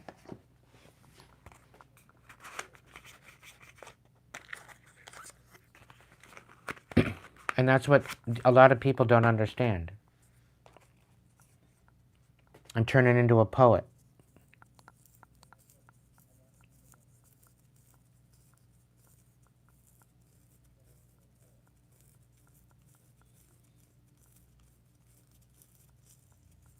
And I'm sitting here talking and I'm thinking the chat is silent. And I'm like, I must be saying something. I must be saying something, right? I must be saying something. Everybody's speechless. And not recognizing and not realizing that the chat is like going on down below, but it's just sitting there. And all I had to do is scroll down.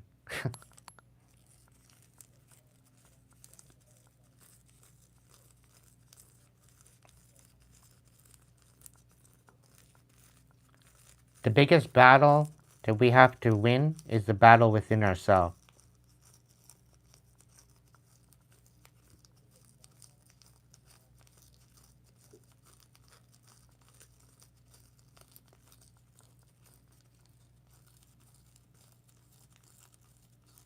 That's the biggest battle.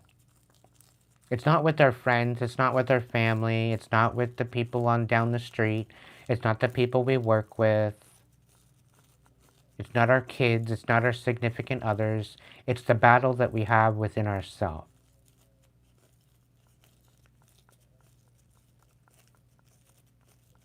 Because as soon as you start finding peace within yourself, integrating your masculine and feminine, and not having them fighting it, ripping each other's throats out. Okay, when you can integrate your masculine and your feminine energy within yourself, which we've been conditioned to step into the validity of our sexual orientation, of whether we are a man or a woman, instead of recognizing that we do have feminine and masculine traits, every single one of us. The feminine traits give us the ability to nurture, to love, to show compassion, where the masculine energies shows us what it means to protect and to provide and to stand on business and to stand with strength. When we integrate both, we become our whole version of ourself. We become our sovereign being. We integrate both, we become our balanced, most authentic version of ourself. But if we move through and we fail to nurture, if we fail to protect, we fail to provide, okay, then we end up spinning wheels.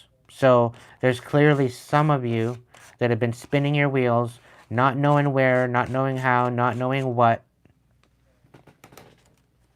And it's because of you not integrating your masculine or feminine.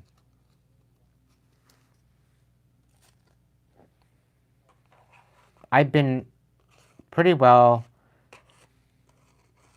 programmed and conditioned to be in my feminine energy.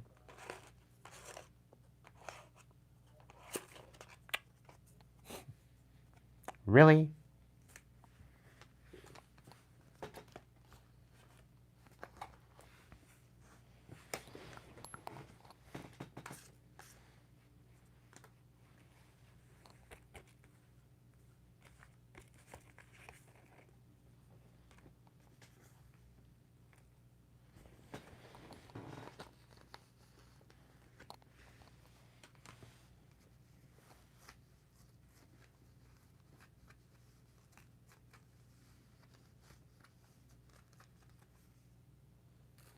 Thank you, Chan.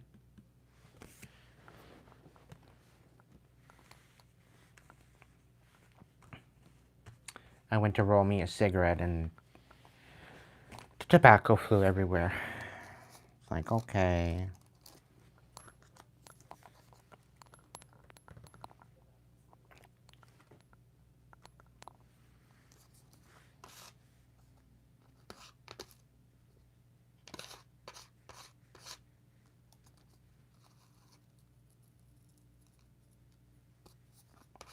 When we fail to stick up for our sovereignty,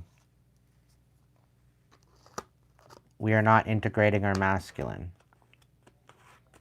When we are riddled by our emotions, we are being overtaken and over-controlled and manipulated by our feminine aspects of self. It's about finding balance with both. This doesn't mean that you're trans. That's not what it's about. Even people out there that are trying to do these sex changes, they need to go back to the drawing board. I'm going to say that right now. Because some of these women that are in their masculine energy is one thing. You know, they feel kind of out of their body. They feel like they're not themselves. And it's because they were, let's say, a biologically feminine man, for instance. So this is a woman that has a bit of a tomboy kind of characteristic. It's mainly because they were a masculine in their past life and multiple other lives prior to that.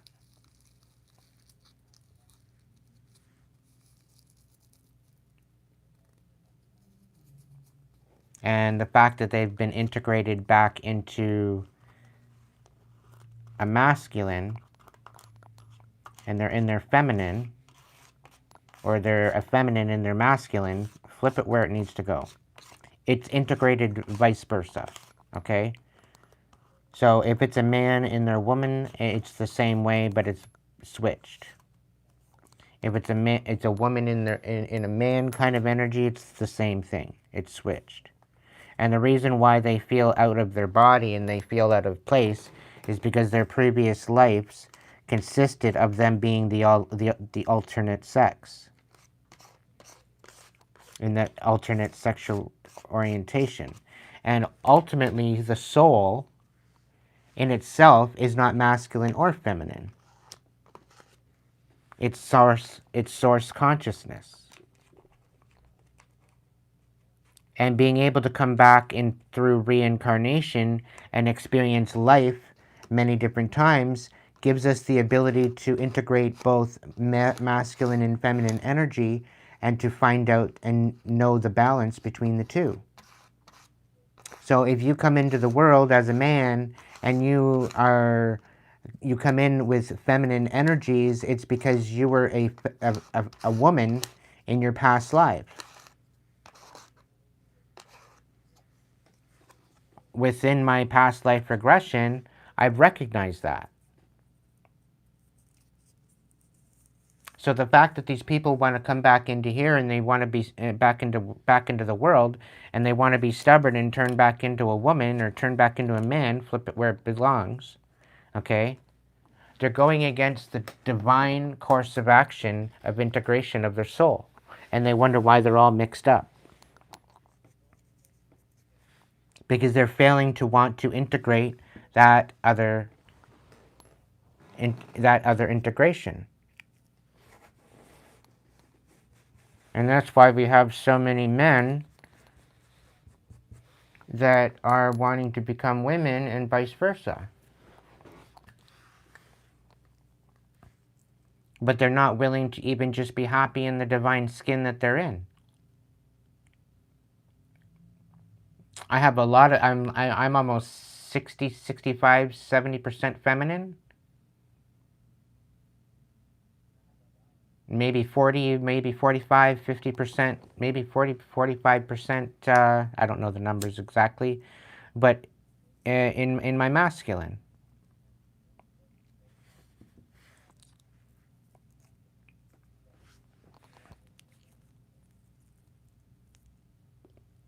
So this is why I refer more so to a, let's say, Queen of Wands compared to a King of Wands.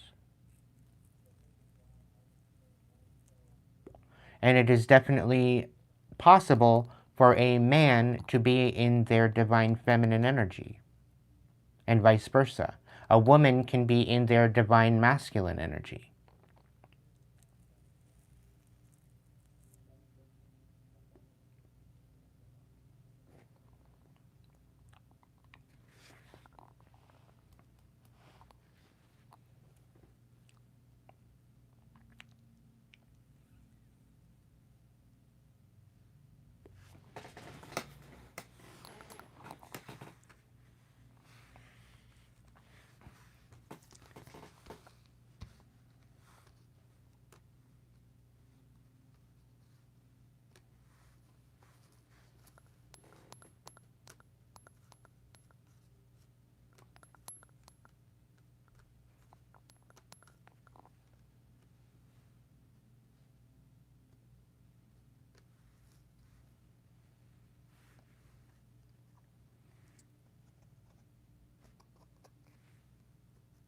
There we go. We're all set back up again. Cards-wise, anyway. So the overall integration of your masculine and feminine, and recognize where you sit on that spectrum, is predominantly important with understanding who you are. Not only as the human that you are, but as the soul being that you are, of what you need to still integrate. So if you are a man and you are in your feminine energy, you need to learn to nurture yourself And this is why you come in with that feminine energy, in order to learn how to nurture. If you are a woman and you come into the world in a masculine energy, you need to learn how to nurture your masculine energy, and to learn how to stick up for yourself, stand for something, provide for yourself. Because your previous lifetimes you were a woman. So this is why we are brought into our existence in such ways, in order to bring a balance to our soul essence of who we are individually and as a collective. Earth School is the only school that we can integrate on a physical and emotional and psychological level all at once. It is one of the hardest schools to overcome throughout soul's existence. Welcome in, Jess.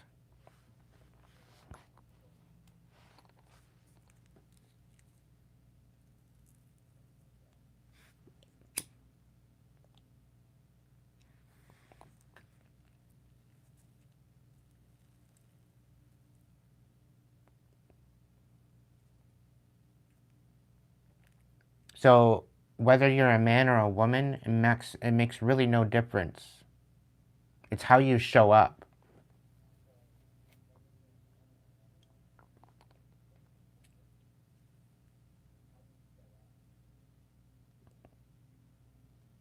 The lesson is to integrate both, to recognize where you are on a human level and recognize where you are on a soul level.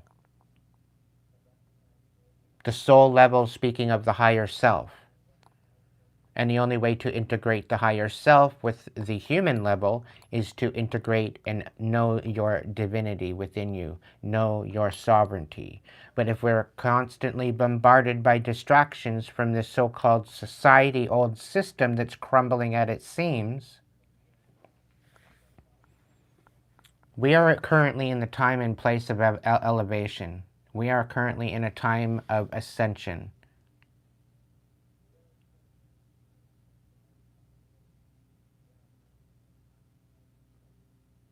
Okay? And we've got a few imbeciles that are on the planet trying to control things. And it's not their fucking job.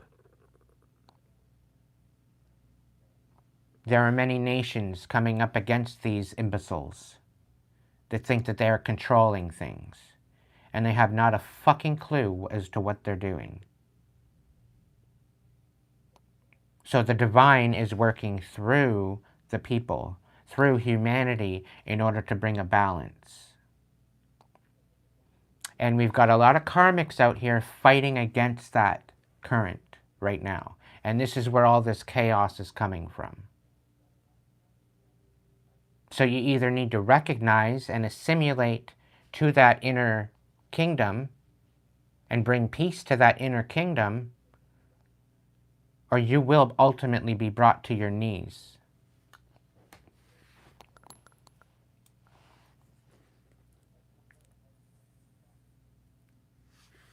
The days of judgment are here, collective.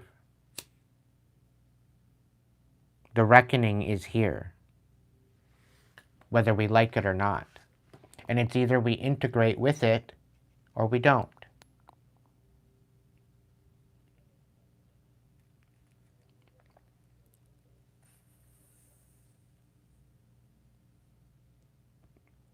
But this is ultimately the cause for the split.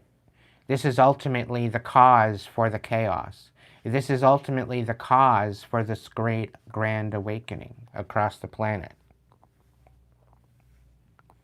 Because we've been pretzeled so long into something that we're not, and the deception has distracted us from our true essence and our true calling, and what we are actually supposed to be here for.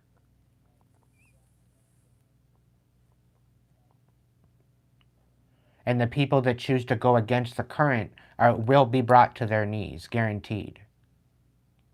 And it's going to happen by February.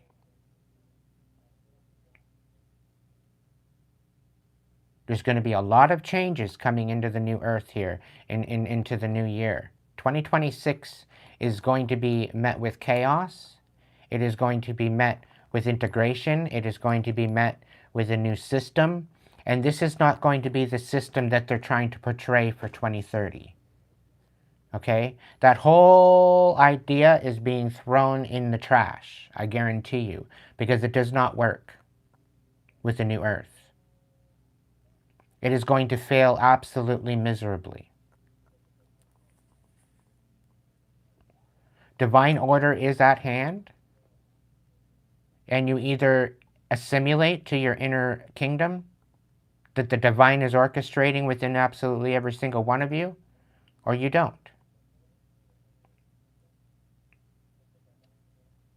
They think that they're on top of things. They think that they're going to integrate. They think that they're in control, but they're literally running for their lives. These imbeciles, thinking that they own the earth, thinking that they have control of everything, thinking that they know what needs to happen and all this other stuff. They don't have a fucking clue. They're faking it till they make it, and it's blowing up in their faces.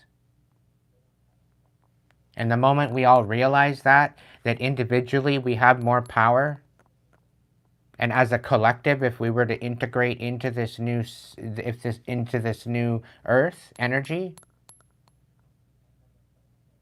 they wouldn't stand a chance.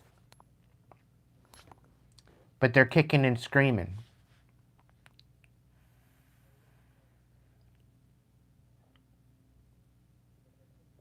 And ultimately, they have themselves to blame. All the karmics, they have themselves to blame for going against the current. And then they wonder why they're burnt out.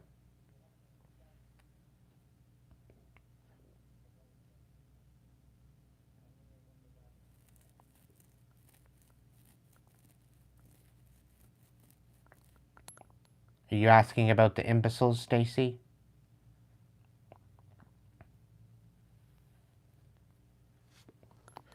I'm keeping it cryptic because I don't want to get shadow banned again.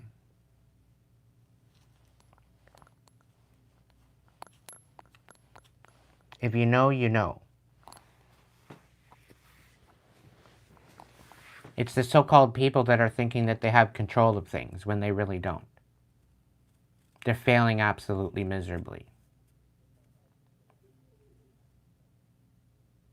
And I'll say this. The government, they are puppets. That's all I'm going to say.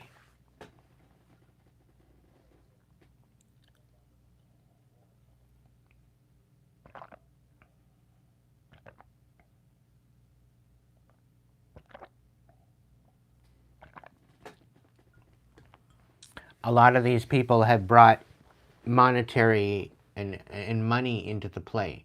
And this is why they're hoarding the money. But there is definitely a wealth transfer happening upon the earth right now. And it's a wealth of knowledge. It's a wealth of wisdom that supersedes any type of monetary money.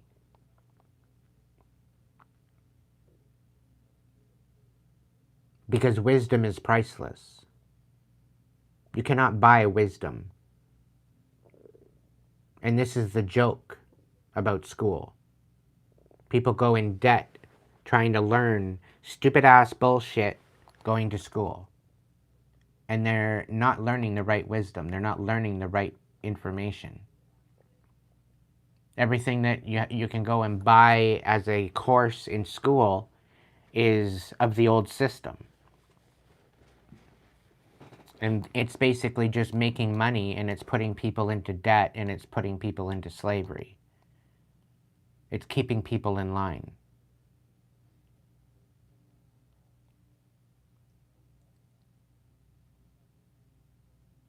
And I'm not necessarily saying that all schools are bad. I'm not saying that. Okay, there are certain things that need to be integrated, that need to be understood, and that need to be learned, yes.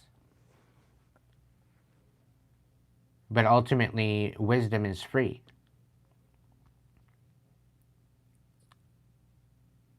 1122 on the dial. New beginnings, new partnerships, new integration. New beginnings, for the most part.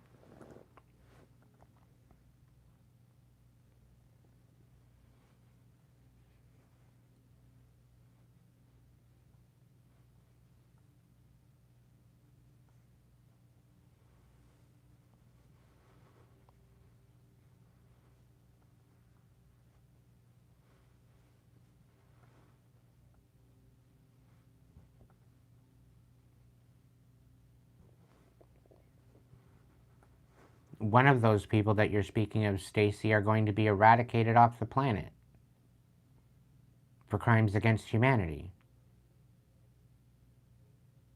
And one of those people are actually doing their best to integrate into the new Earth, to try to bring about new technology.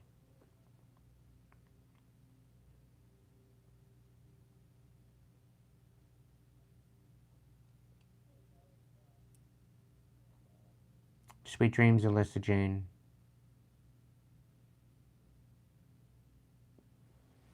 I'm not even done the reading yet, but you do you, boo.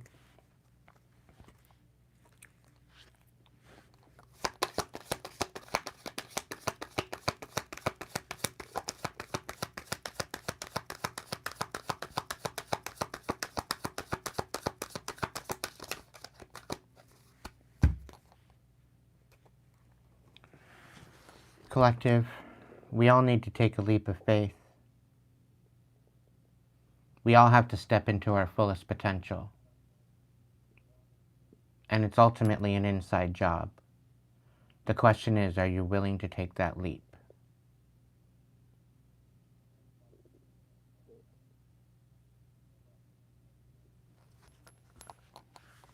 You don't have to make the choice now, but you're going to have to make the choice soon.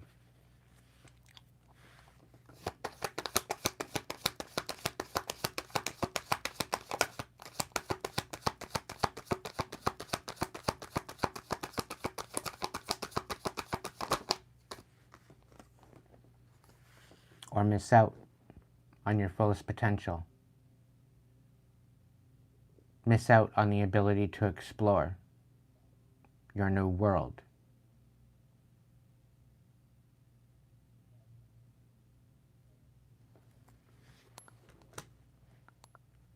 Being bombarded by the distraction is a lack of foresight.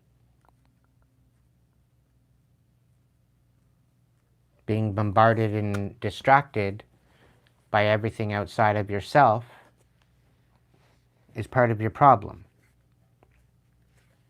because it's keeping you from your inner foresight and exploring your inner world and your inner potential.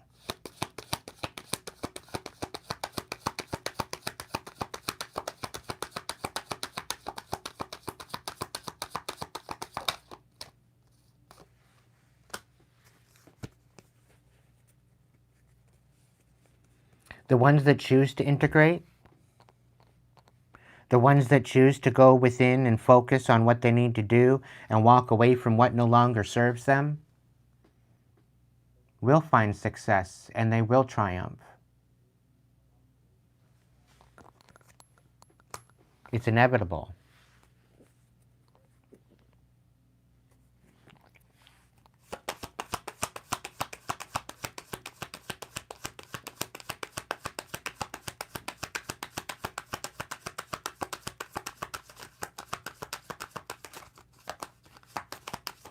Sometimes we have to go looking down the rabbit hole in order to find out the truth and recognize the deception. And yeah, you know what?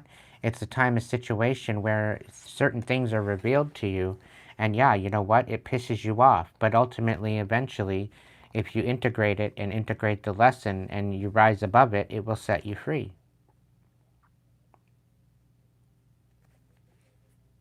The situation here is that once you find the success and the triumph, you need to stand on it. You need to continue to be optimistic. You need to innovate. You need to apply the knowledge and the wisdom.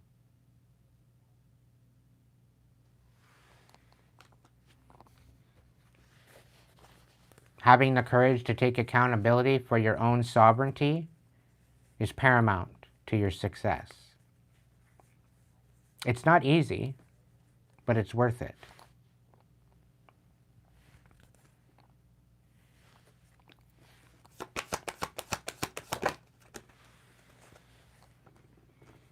The ones that miss out are going to see the ones that are succeeding, and the ones that miss out are not going to receive the blessing. The ones that choose to not integrate and do the inner work are not going to have a feeling of well-being.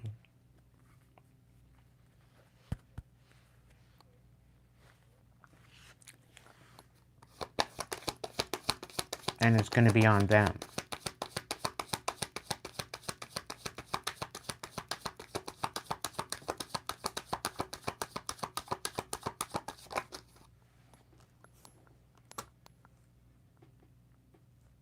In the darkness, we recognize our true essence of our light.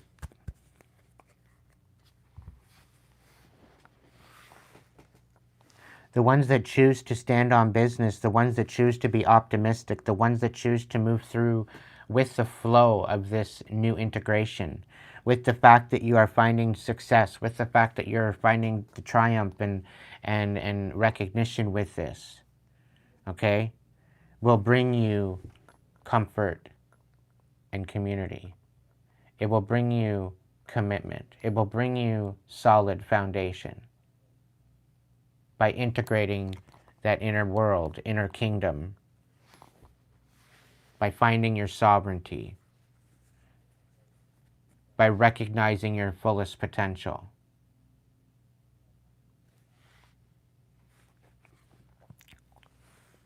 And that is where manifestation comes in. By having the audacity to stand in optimism and integration of this will bring the willpower and the creation of this new earth.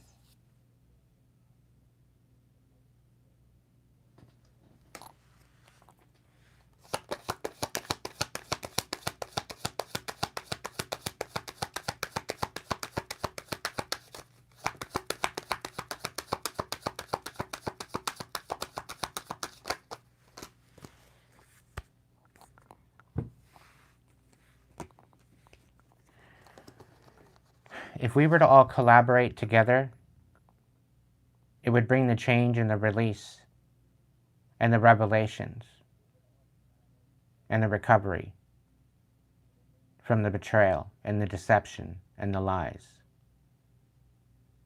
But we need to see our truest potential within ourselves in order to see the truest potential within others. And it needs to be integrated simultaneously.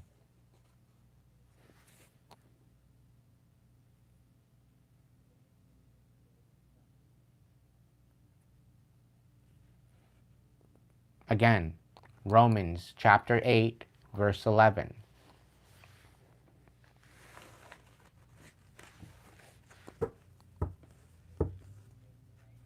Recognizing the divine within you.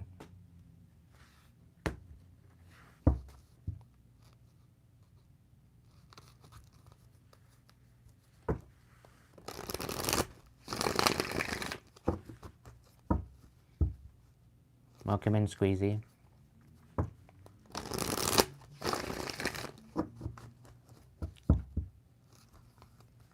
Tonight's message is off the hook. If you'd like to rewind, it's worth it.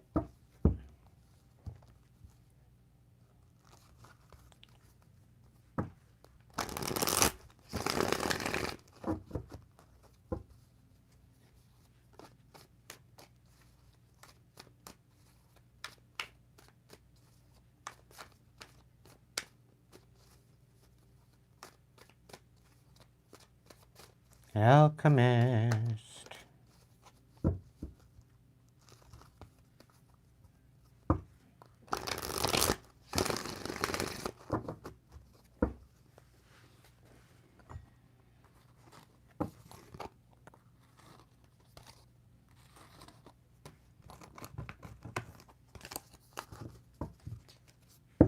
So the choice is yours, collective.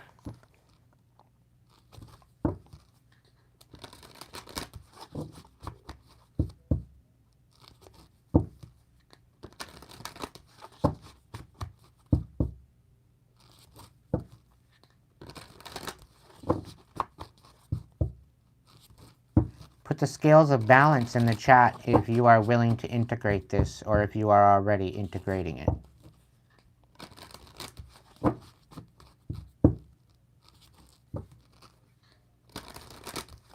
Put a shooting star in the chat if you've already integrated it.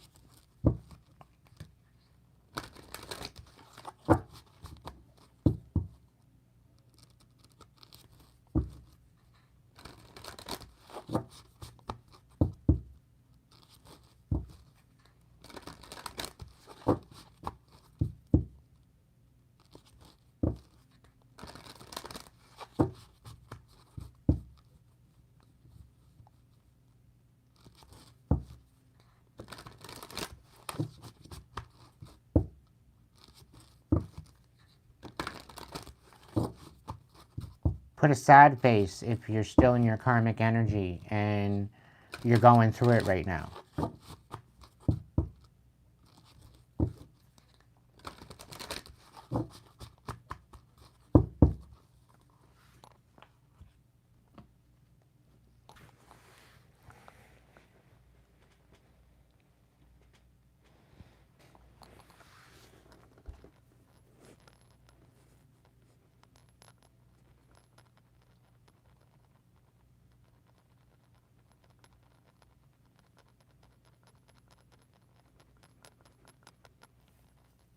And this is specifically for the ones that have already been listening and watching this whole live. The ones that are just jumping in, you're probably not really sure as to what I'm talking about. And that's okay. You still have time to watch and rewind and watch it from the beginning.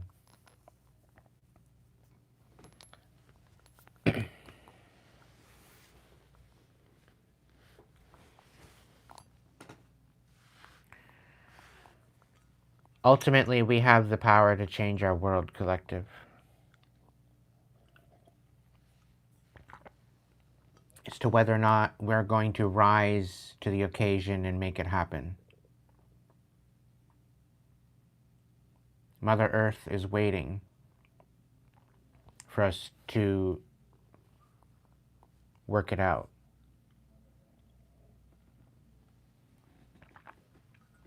We have the chance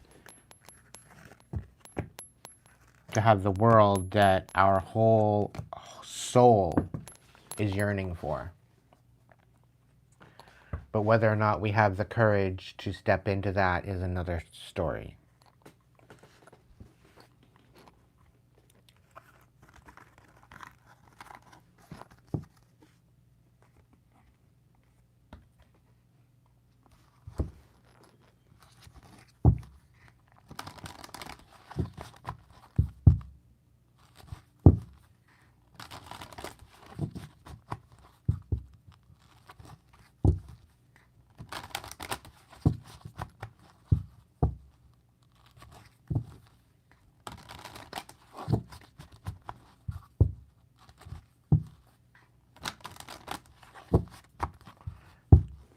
Spirit, is there any other messages for this evening?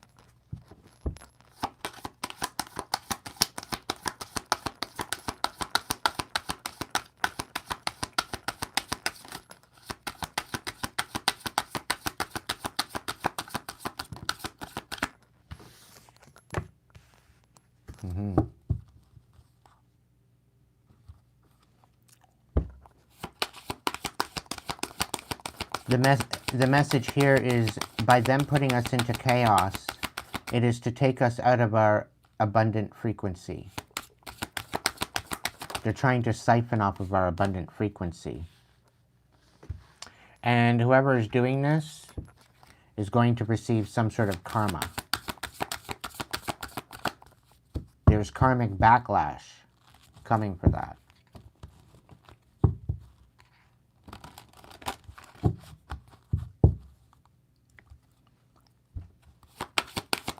There's no other way to look at it. And these people are running scared because they know what's coming for what they've done to the world.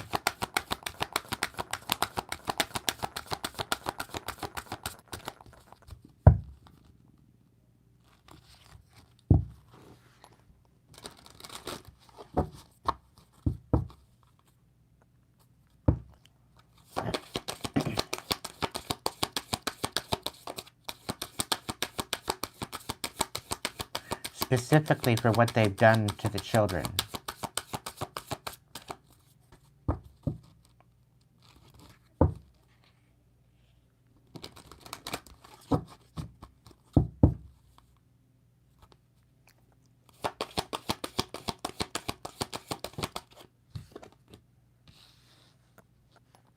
And now all of a sudden they're begging for help.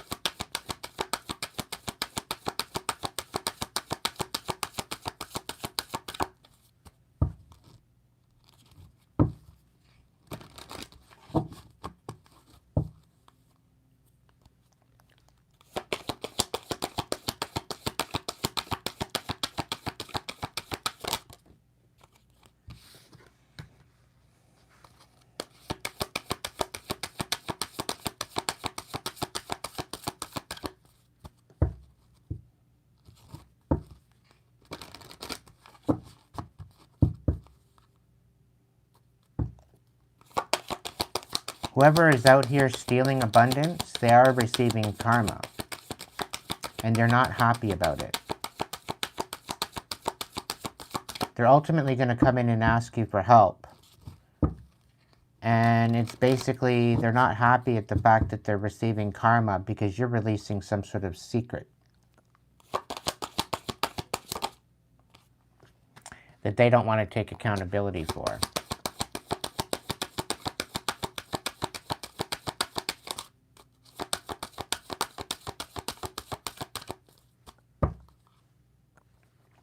And they sure as hell don't want to learn the lesson. That's why they're asking for help. But there's definitely a duality with all this. Their rage is their own. And they have nobody to blame but themselves. And the fact that they don't want to take accountability is exactly why they're getting karma.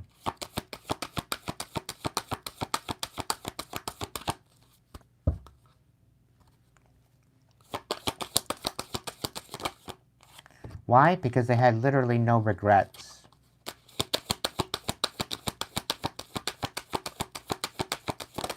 For doing what they did.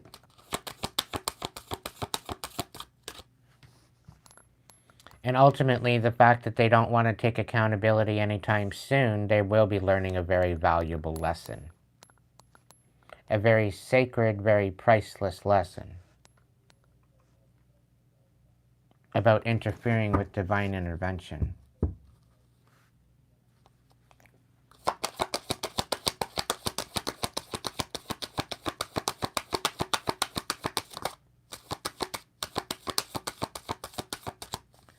Thinking that they were above divine law. I tell you right now,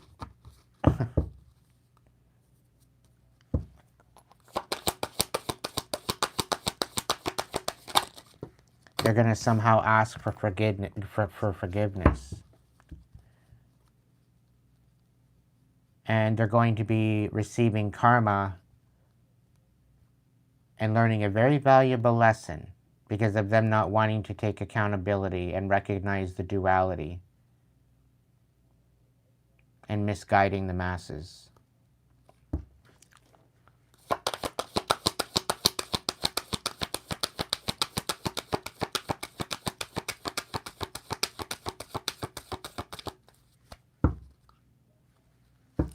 And trying to disconnect us from source.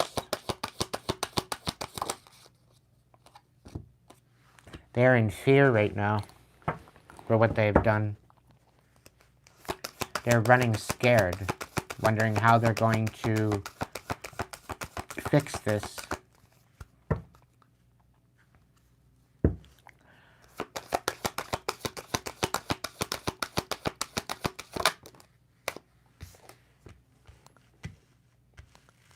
Some of these people are out here actually fearing happiness. Would you believe it?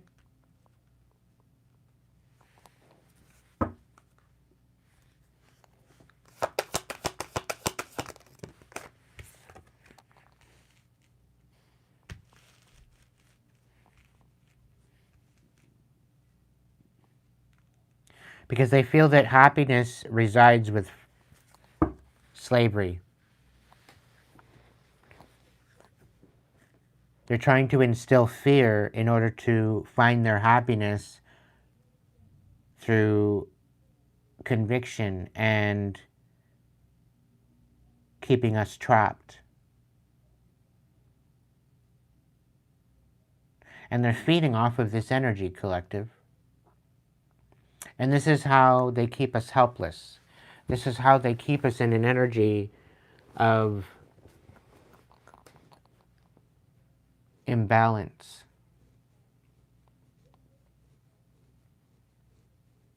These are very sadistic people that we are dealing with. Because by them creating fear in humanity and creating chaos within humanity, it brings them great happiness to see the world in chaos.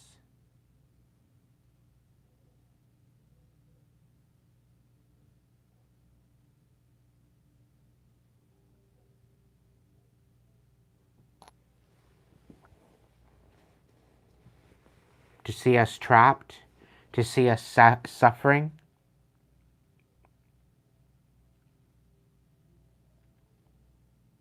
This is your wake-up call, is specifically what Spirit's saying. This is your wake-up call. You do not have to dig any deeper than what I'm just speaking on. There are some majorly dark, sick, and twisted people out here getting off on the fear of humanity.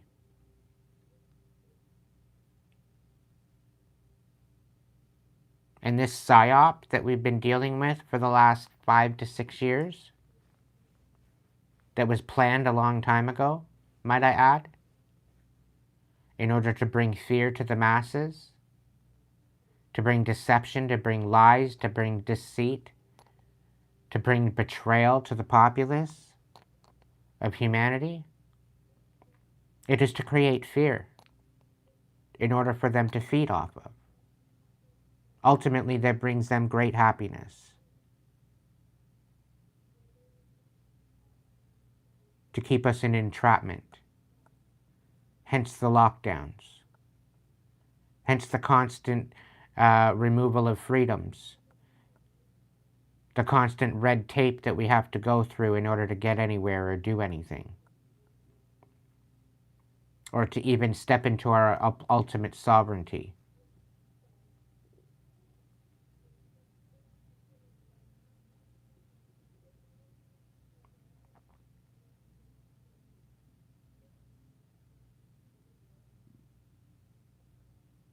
This is why it's so predominantly important to heal. Because the more you tap into the sadness, the more it overtakes you. The more fear it brings. But when you can actually recognize that you are sovereign, the moment that you can actually step into that sovereignty, the moment that you can actually balance out your masculine and feminine and get them working together, the moment that you can start to become a whole version of yourself and your authenticity, you get to recognize your divinity and recognize that this is all happening as it is for a reason. Despite the pain, despite the suffering, despite all the deception and the lies and the betrayal, it's all helping you to recognize that you are sovereign, that you are a whole being, just as you are.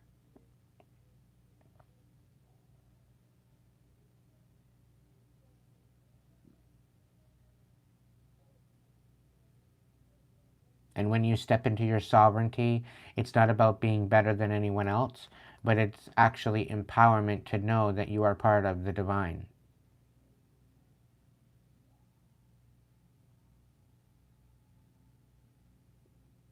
And just as sad as it is, okay, I cannot help but be unbothered.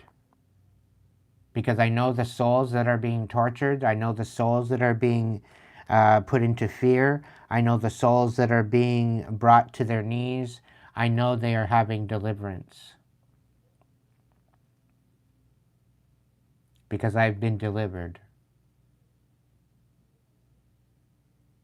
With this great death, there will be a rebirth, and there will be a resurrection.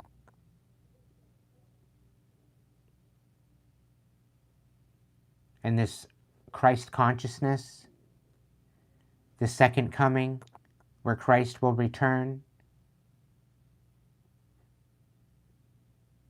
represents the divinity that you recognize within yourself.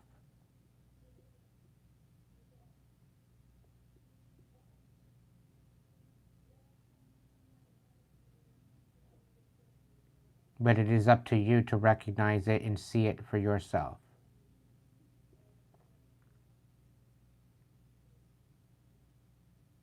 And this is the priceless joy and happiness that you receive, that is priceless. You become unbothered. You know that everything in its time and place will happen for its particular purpose.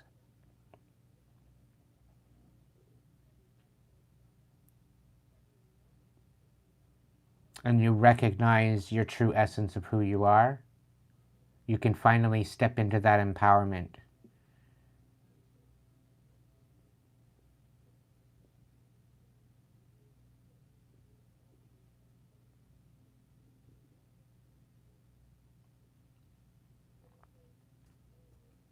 The ones that were coerced in the last 5 years do not have any fear.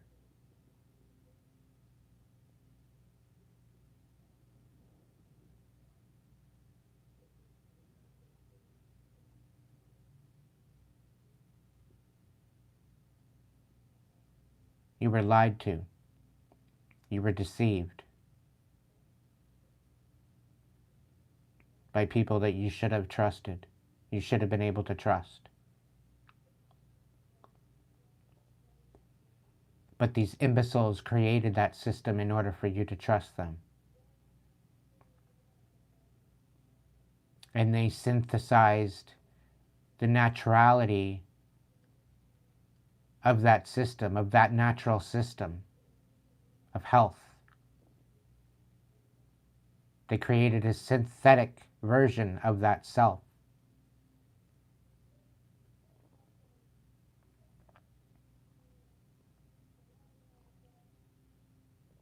Go into today, into tomorrow, into your future, into your new days to come with no fear, collective. Because within this time and place, we are only in our body. Everything outside of ourself does not matter. Everything in the material world is just stuff. But it is the wisdom that you take back to the consciousness of the central sun, the information, the wisdom that you bring back to source energy. The understanding.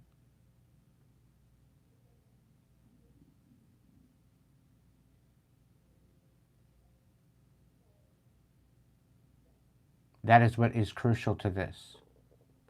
So if you are in the fear of dying, if you are in the fear of losing your life, if you are in the fear of having bad health, if you are in the fear of not being able to get through tomorrow, have no fear.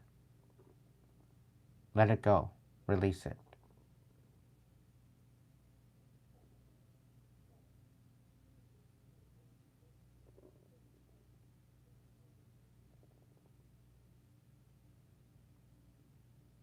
Isn't it said in the Bible, have no fear, 365 times?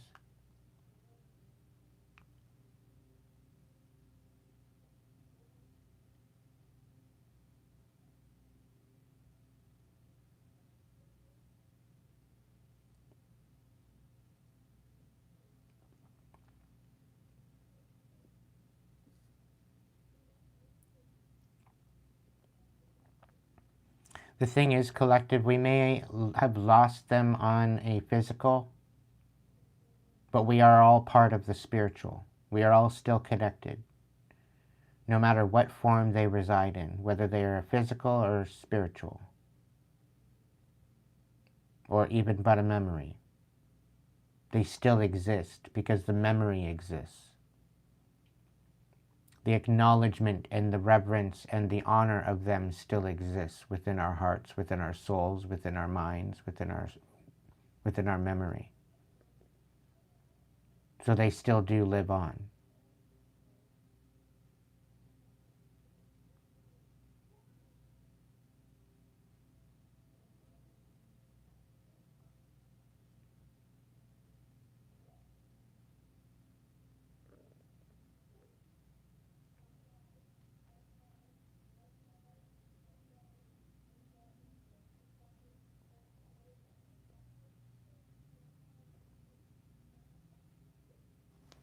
Well, Stacy, there will be a day that you will move forward. There will be a day that you will surpass that. And the thing is, they won't be thinking that it's too funny after that.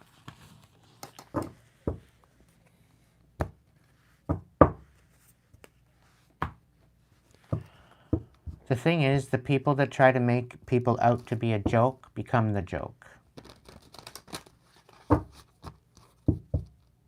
The people out here mocking you end up being mocked.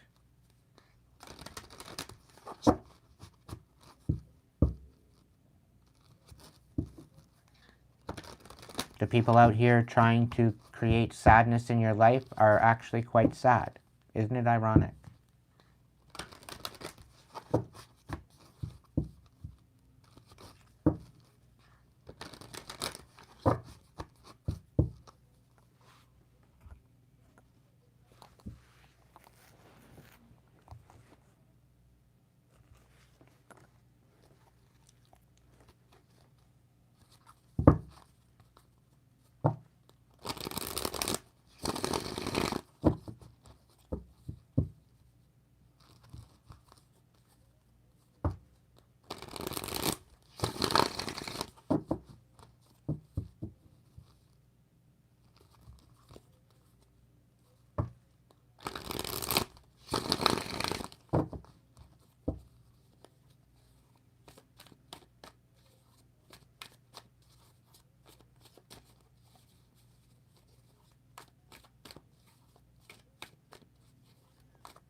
Spirit, is there any other messages here?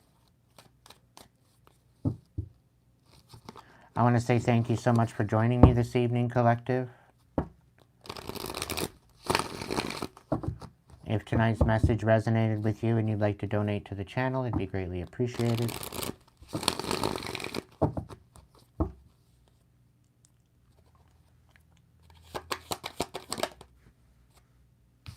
Knight of Shells, move forward with compassion. Follow your passions, Collective. Step into your sovereignty.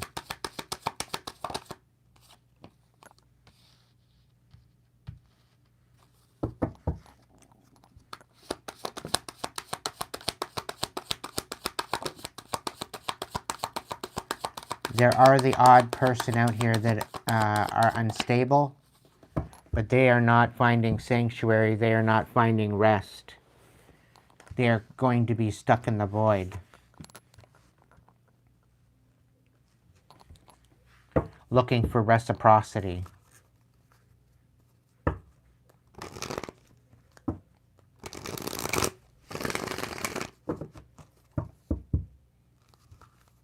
The people that are ungrounded,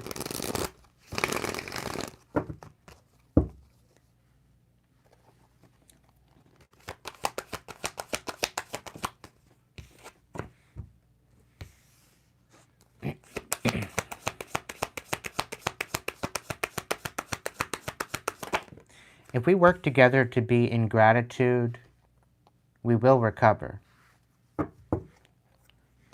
But we need to empower ourselves and share and show this new perspective. We need to take action to dispel the lies and no longer nurture the lies, no longer nurture the distractions.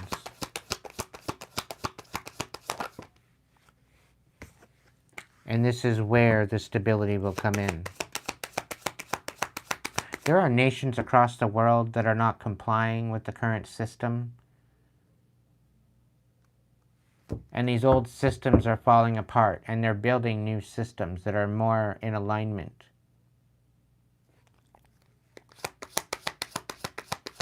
It's ultimately a new day, collective. It's a new year.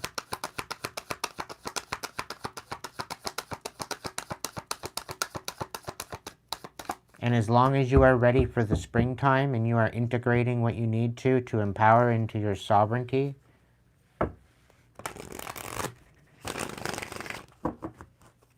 the best is ultimately yet to come. We all know what we are dedicated to. We all know what we can progress with. We all know what we are good at. We all know our talents and what we are called to do, and we need to go out and do that.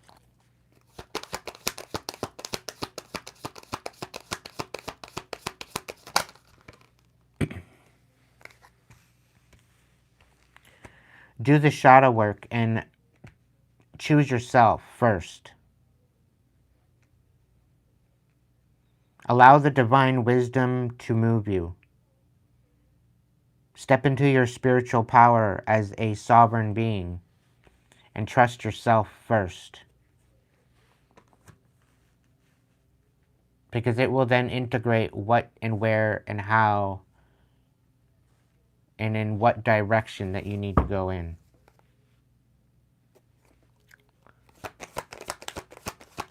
Stand for justice.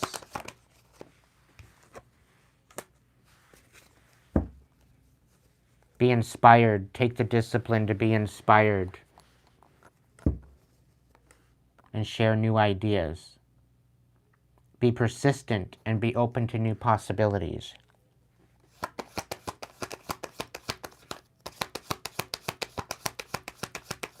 We are the ones that we've been searching for. Do you realize that? We've always been the ones that we've been searching for.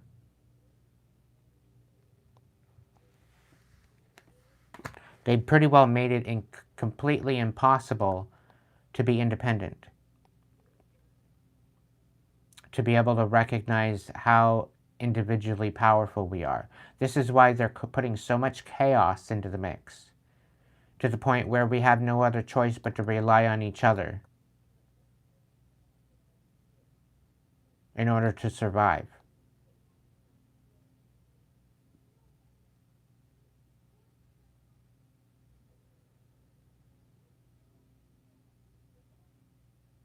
That's why the housing market's gone to shit. That's why the job market's gone to shit.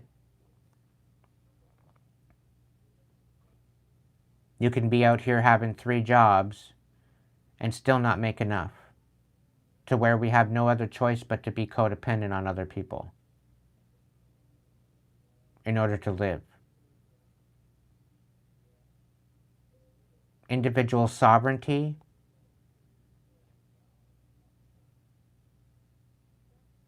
is scarce at this point. It's very much a rarity.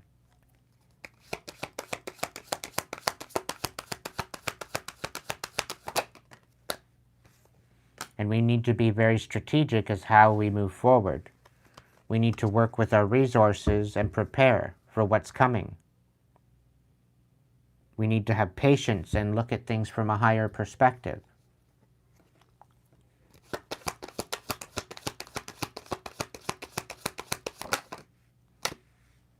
Otherwise be manipulated.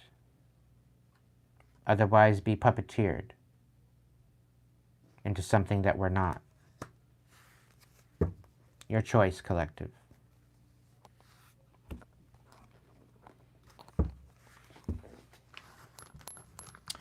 I'm going to end out the evening with an angel card. I'm being called to my mystic forest.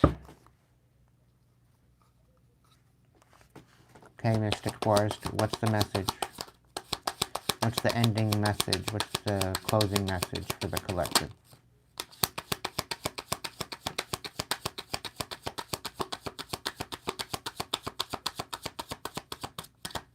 They ultimately don't want us to have the inner strength to overcome all this, collective, and they want us to give up, so that way they have the whole world to themselves.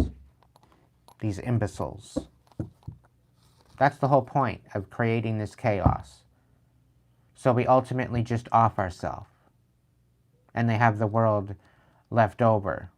So the strongest is, the fittest will survive, in essence, of all this chaos. When it wasn't meant to be like that. Because they're virtually taking away our ability to sustain ourselves.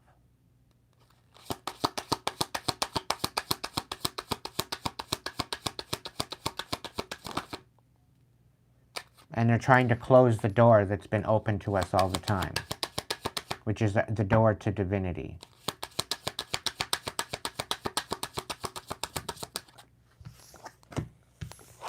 They're trying to dim out our light and make us into useless eaters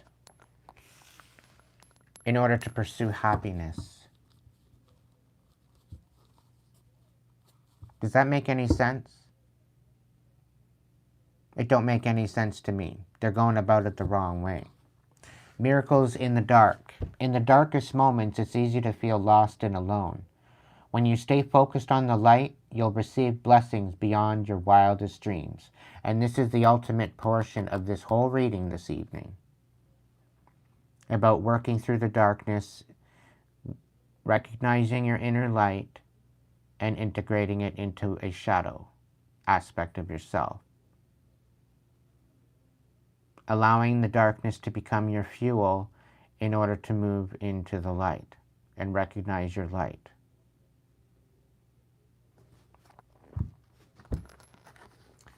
Never apologize for what brings you joy. Only you understand where you truly belong and where you can find your safe space. Follow your bliss. It's never a mistake to give of yourself. Some will take it for granted, others may take advantage of it. Do not allow bad energies to overpower your light. Pure intention can open doors in the universe and make the impossible possible. Believe deeply in goodness and watch the magic happen. It's okay that things don't always feel easy and effortless. Some of the best moments in life happen during and after dark, hard times. Keep believing.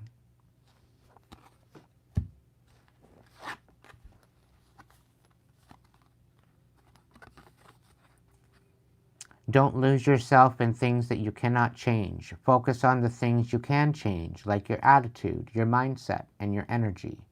You've got everything that you need.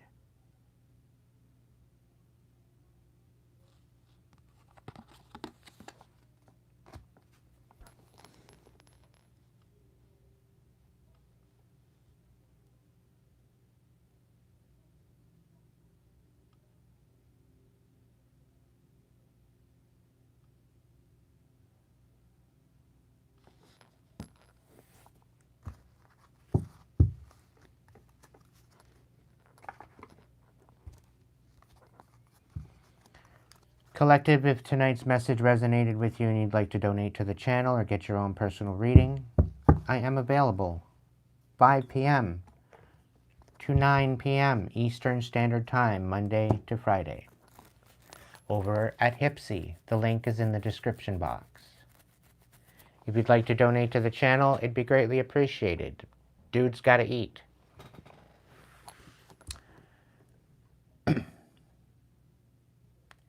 So if you would like to join me tomorrow night, there will be an open table for personal messages as well. It'll be starting right at 9 p.m. just as always. Okay, that's 9 p.m. Eastern Standard Time. So if you would like to bring your super chats and super stickers then, you are more than welcome to. We will also be playing a couple games of Guess the Number to work on your intuition, to see about winning a free reading.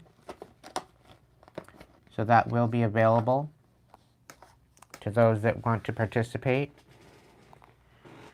So join me tomorrow evening for Friday Open Table Fridays. I hope tonight's message brought you courage, brought you inspiration, brought you clarity. It sure did bring some major confirmations, to me anyhow.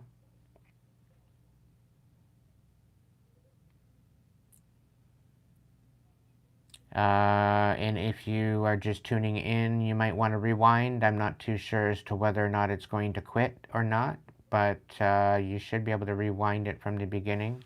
Otherwise, you may have to be patient for it to upload. And on that note, collective, I wish you clarity. I wish you courage. I wish you love, integrity, protection. Spirit saying I should end out with the same prayer, so I'm going to do that. O universal source, divine breath of creation, you who exist in the realm of pure vibration and subtle energy, may your sacred frequency be awakened within us, and may we embody the divine essence, allowing the kingdom to arise within our hearts and souls.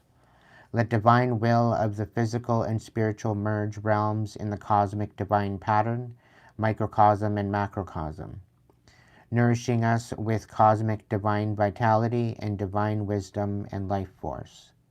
Divine energy of cosmic consciousness, please restore us of any misalignment and confusion that has been created against us. As we release what no longer serves us, let it release the blocks that hinder forward movement. What we release then releases us. Please invoke our discernment and awareness to not be deceived, and awaken our divine blueprint of destiny, giving us the synchronicities and signs to banish doubt, fog, and confusion. Please protect our divine pathway and rescue us from illusion of separation from our divine purpose and soul family. In the name of the divine order of our inner sacred kingdom, let it match our outer experience, and may the creative spark be lit and protect us on our journey and guide us through divine intervention. Now and forever, as above, so below, as within, so without, and so it is. It is done. It is done. It is done. Again, thank you so much for joining me this evening, collective. Please be good if you can't be good at it, so that way you can be good to others. And I will catch you in the next video.